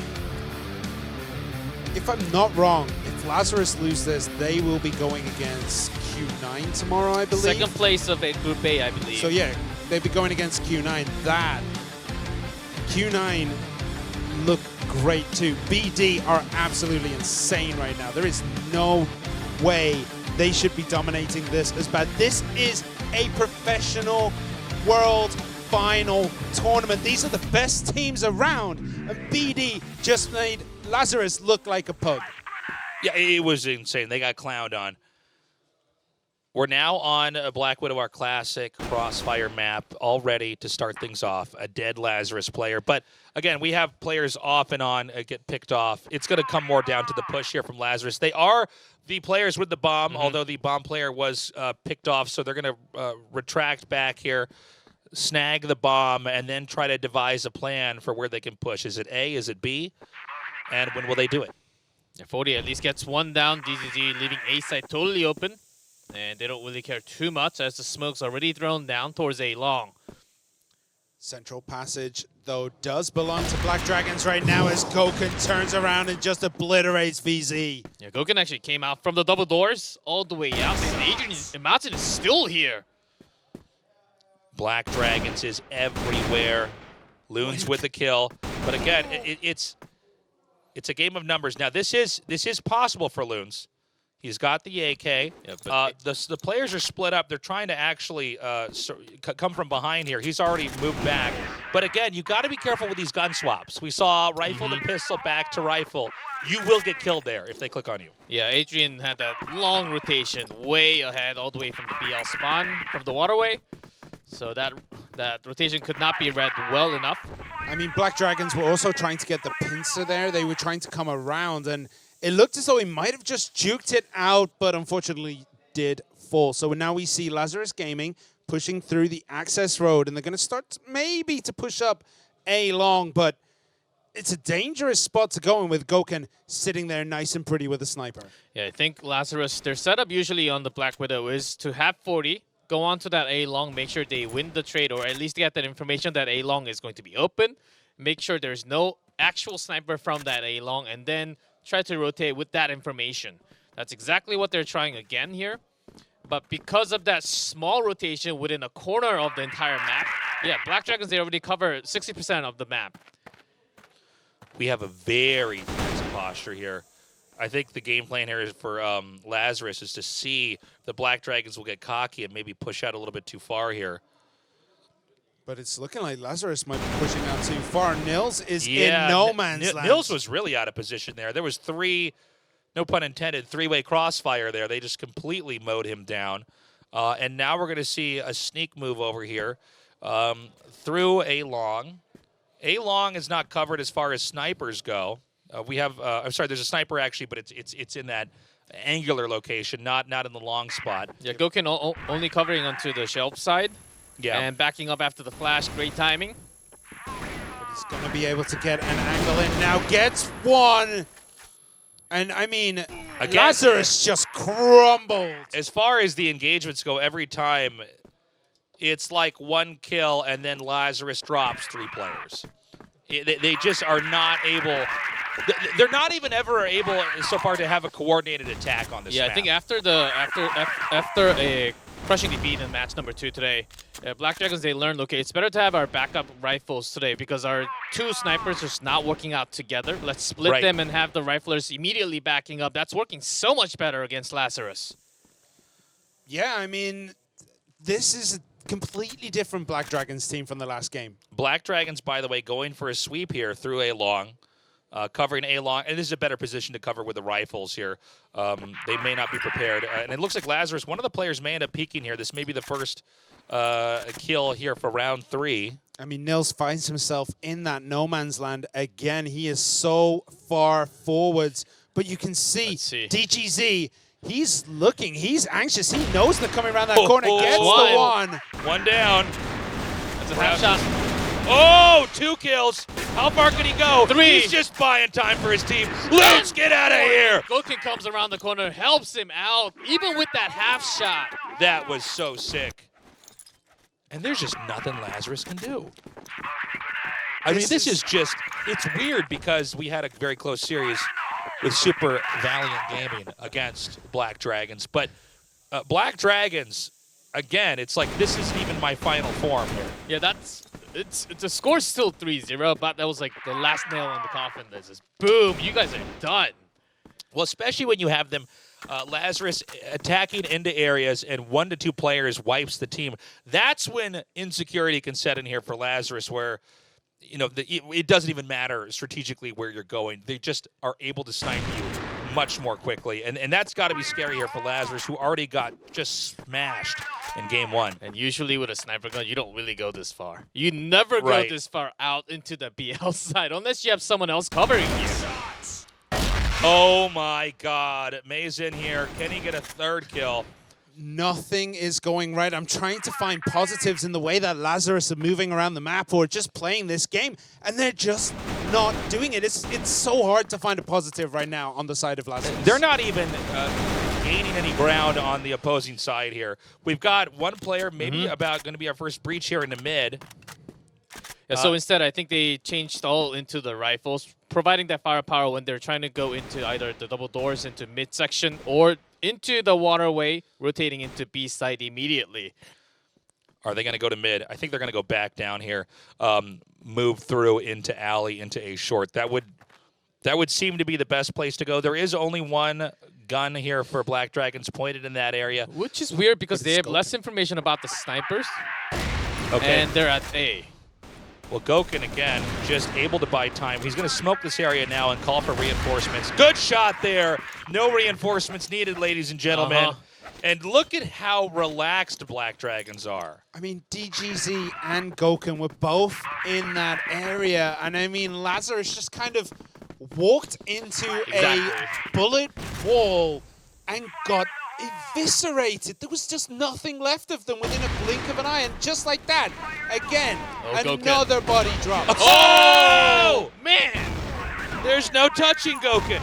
Goken now finally picked off. It's 3-4, but they're far deep in A-long, out of enemy territory. They may abandon this. I think a push in there is impossible. And already down here through Central Passage is the one Black Dragons player ready for a snipe. Lazarus marooned in this location, waiting for the smoke to fade. Because Lazarus lost so many rounds, they should have moved out already into that A site, but they're just not finding the speed because they're not having the confidence to actually land those shots, land those headshots to break into A site. Well, a little bit of a positive here. They're getting at least a couple down. But coming from Passage. Oh, Vienna is down. ADRF is the last man standing. My God. My God. 5 wins now. Again, it's 1st to 10 here. Lazarus gave so way too much time for that backup to come. And they're not really finding in any sort of advantageous position on this map. They need to either just have a big rush towards that mid or B section, which they have not tried yet. And the moment they want to try it, it's BD actually pushing out all the way to the waterway.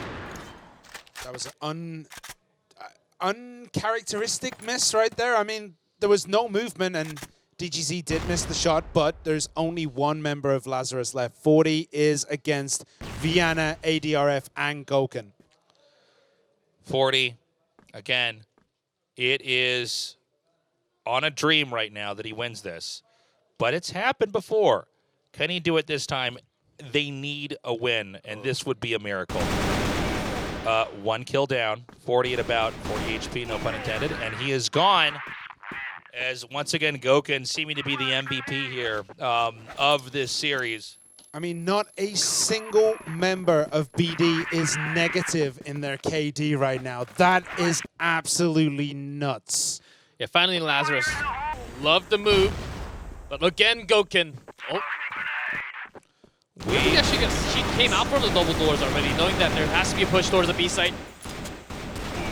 Okay, not bad here. This could be the moment where Lazarus turns the tides. They still have to go through some of the biggest hitters on Black Dragons. There's Gouken, there's DGZ. They're 10-1, 9-4. Loon's on his back. Yeah, Loon's often the last player alive, but never the player that can turn the series around. It's funny because we're not having one big moment here where the Black Dragons win. It's actually 3 or 4 moments where Lazarus is picked off one by one, and then it's an easy closer. Yeah, it is just dismantling everything. BD are making Lazarus look like bots. Like, they don't even look like they're actually playing the game right now. Yeah, even Martin's on AWM now, which is I don't think ever happened in the qualifier matches. Oh my God, he's just continuing to dominate. Lazarus, look at this. I would love to be in on the conversation with what's happening to Lazarus, because now it's almost, I think the despair is, we're past that. Now it's no longer about denial, it's about acceptance here. I mean, this studio is dead silent. It's ridiculous. Oh, amazing. Martin Gouken. My God. They strike back to back. Oh my God. 40 is the last player to be sniped down here. All right, let's flip it around. 9-0. All right, guys, I'm going to tell you, I think Lazarus is going to come back. Yeah. I think you guys are being a little bit unfair in your casting. How about that? I think Lazarus is going to come back 10-0 and win the Crossfire 2020 Grand Finals. What do you think? I completely agree with you. I think maybe both teams here decided they need to go all the way, because 9-0 is unheard of at this level. We've had nothing but close games, or close rounds, I should say, in the Crossfire 2020 Grand Finals. Today is our first stomping, but it's not done yet. Again, first of 10 wins. Lazarus has to play the perfect series. But right now, gunplay from Black Dragons. Okay, Lazarus actually reaching out all the way into the side. Going towards BL. Oh my 40 God, is down already. Lazarus are just in disarray right now. Everything is going wrong. Feezy is down to a slither as well. Oh my God. 3, 2, 4. It's not impossible. It's not impossible. But NLS and Moon, they need to play perfectly. Now, C4 is pointed towards A. A is a very seizable spot. And this is the game that Lazarus not only has to win, but should win. This might just be it. Martin's really low, but with Niels on that AWM, does not land that shot. Okay, he checks window over there. Is he going to rotate down onto the low ground? Again, not a lot of tension here for the Black Dragons. This would be their first loss, but they're not even repositioning. And even then, it is 2-1 before eventually the last Black Dragons player is picked off. Again, man, it's insane. I don't even know what to say. Your thoughts, Simon? That was probably the most anticlimactic match 3 I have ever seen. That was, Lazarus got 1 out of 21 rounds. It was a slaughter. This felt like one of those Hollywood movies with the best trailer ever, but when you go to the theater, you're sleeping there. Yeah, you've already seen it all. I think we're gonna have the trailer up here in a second, which is just nothing but kill after kill after kill from the Black Dragons, and you can see that I think they entered their actual form this time around. Not only that, BD, they kind of look like, you know, they just murdered an innocent person. Like they look as though they just beat someone who was already on the floor after being hit by a truck. Black Dragons comes along and is like, well, I mean, I need to hit you here. I have to. But they look guilty about what just happened. They don't look happy about it. Well, it was definitely something. This is really a signal to the rest of the teams. Watch out for the Black Dragons. Yeah, they got upset.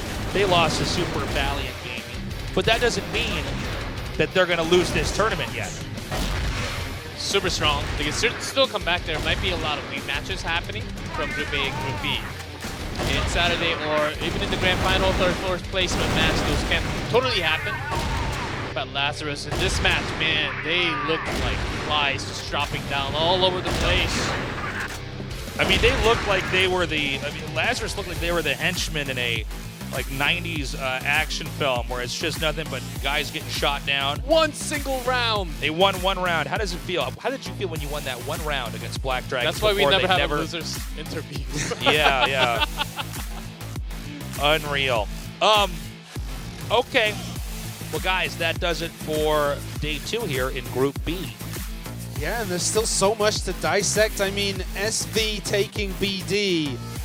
Lazarus Gaming actually looking pretty good against Super Valiant, but then getting clowned around by Black Dragons. I mean, they got eaten.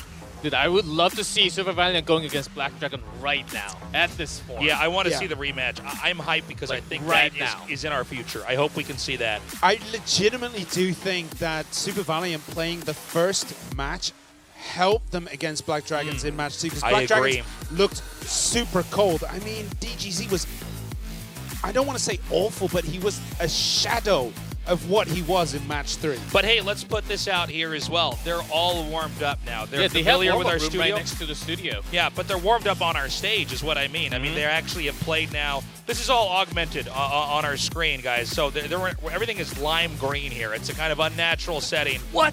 What? You no, I'm sorry. This is all. You broke the You know magic. the intro. We did warp them in. They didn't come here on airplanes. So Goken, the MVP. Oh yes. 31-9. You know he died once in the second half. Wasn't shot down. Was a nade kill. He just did not. He was hiding all the time after a shot. All right, guys. Let's in a second here. Let's go to that interview with Goken. I'm curious to see what his thoughts are. He played incredibly. It seems like instead of Goken, we're gonna have an interview with Matson. Due to some reason, maybe he's feeling a little too happy about that many kills. He's too hype. He's got to go write something down. Maybe he just wasn't happy that he got 9 deaths. I mean, the way that Lazarus game was going, getting 9 deaths is a bit of a... Oh, it's like stubbing your little toe, you know? Oh man, I got 99 out of 100 on a test. Like -1, that's got to be disappointing. I had a hunch it might be one-sided, but not that one-sided. That was our shortest series so far of the Crossfire Grand Finals. Again, Lazarus is not eliminated. Their story is not over, and maybe you like their name. They're going to come back from the dead. But for now, in this matchup, clearly the Black Dragons are the better players. Yeah, and they will be going against Q9 tomorrow, so we'll have to see how that goes. It seems like Lazarus performed better against Chinese teams than Brazilian teams. So maybe there is a way that Lazarus could get to that semi-final and maybe get revenge on Black Dragons. And that is true, actually. Q9 does have a pretty good strategy characteristics, not as bad as Super Valiant, so I think that can be actually an okay matchup for Lazarus. We're going to go to an interview now. Ryan, how are the Black Dragons feeling? They just had the most one-sided series we've seen here in the Grand Finals.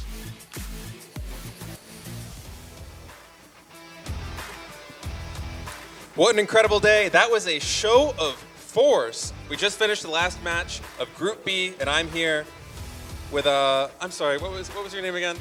Maizen, right? Want to make sure I get that right. So your team lost the first match today, but you came back to win the second match in dominating fashion. Tell me, how do you feel right now? 你们今天你们第一场回合你们输了，然后第二场你们赢了，你们感觉如何？ Seus times perderam o primeiro e depois vocês ganham o segundo jogo muito rápido. O que você vai estou sentindo agora? Sentir agora?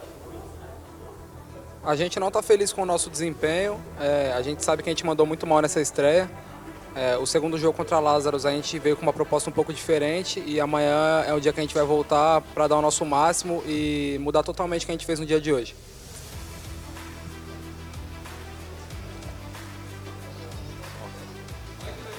네네.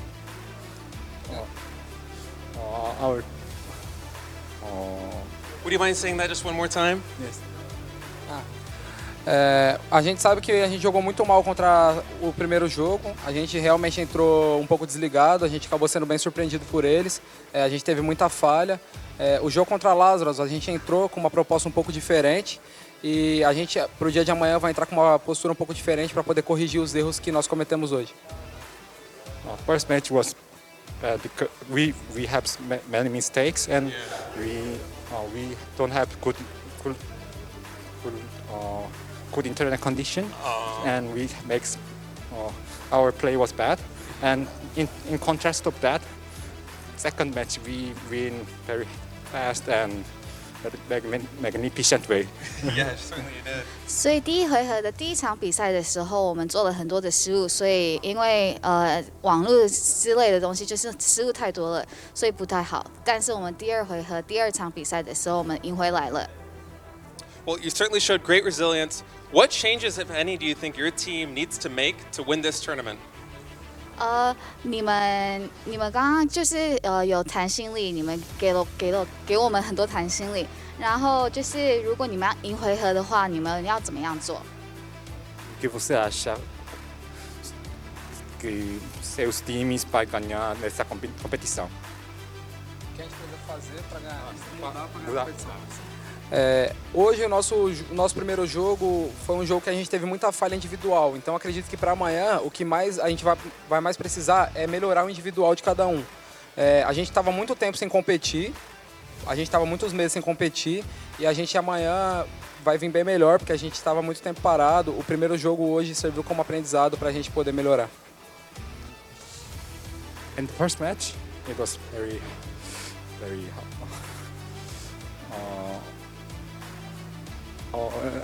Nós estávamos há muito tempo sem competir. At least they don't have many matches for a long time. So it was bad for our individuals don't play well in the first match. So we need to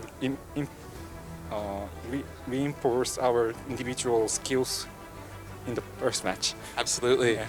所以我们觉得我们个人的能力，我们今天没有发挥出来，所以我们希望说以后的比赛，我们自己的个人能力可以再发挥一下。Well, best of luck to you. Do you have any words for your fans? 你有想要对你们粉丝说什么吗？ Tiago, algumas palavras para os fãs. Quero pedir desculpa para a torcida do Brasil, para minha família, para a família dos moleques que estavam acompanhando a gente. Foi um jogo de muito aprendizado e amanhã a gente vai voltar muito mais forte. Desculpa para a nossa família, para o nosso... I'm sorry for our family and our fans. E amanhã vamos voltar mais fortes, dando o nosso melhor desempenho. Next time we will give you a bigger impact to you. 很对不起我们的家人跟粉丝，然后也谢谢他们，然后我们会继续努力的。 Well, congratulations once again. The group stages have come to an end. Tomorrow, the real challenge begins where defeat is not an option. We'll see you again soon.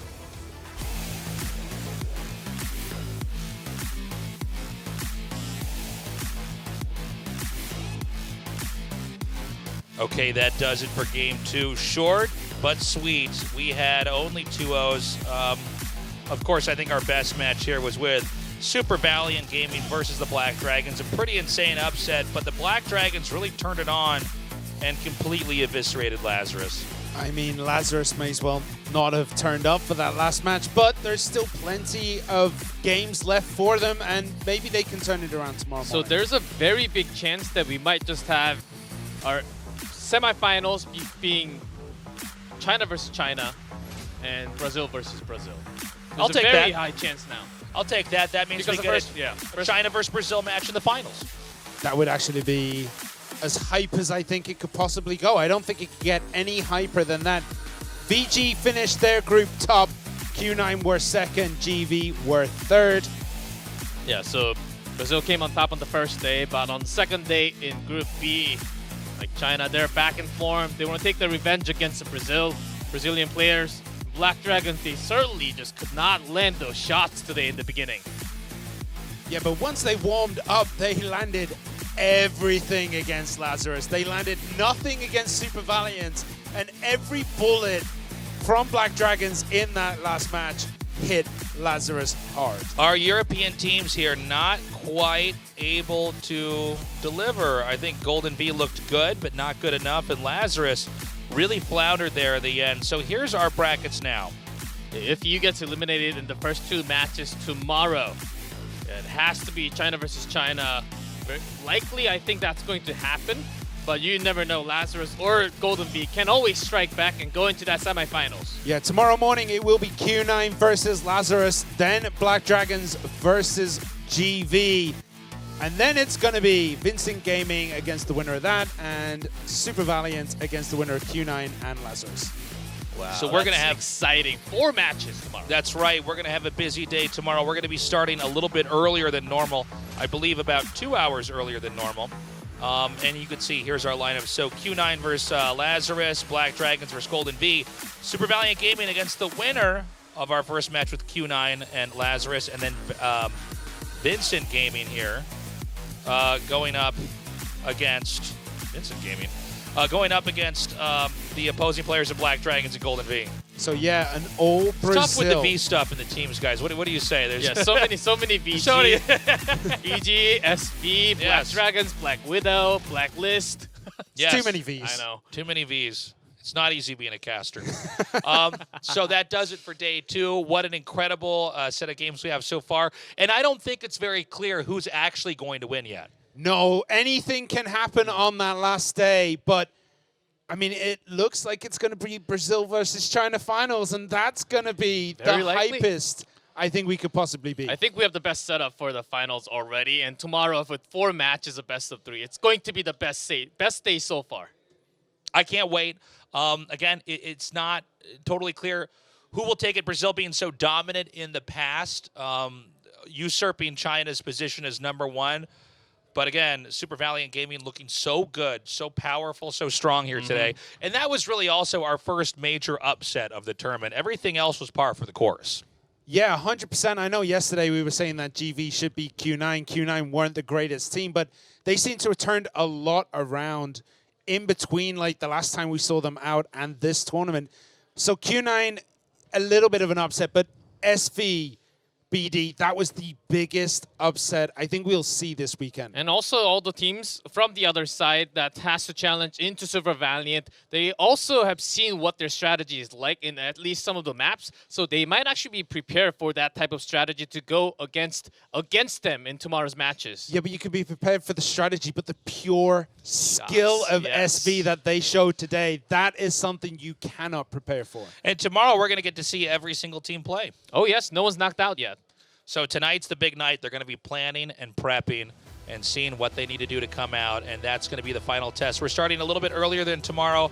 Earlier tomorrow than we did today. It's going to be at 11 a.m., so we'll see you guys there. That's 2 hours earlier than we started today's broadcast. Take care, guys, and we'll see you tomorrow for the Crossfire 2020 Grand Finals.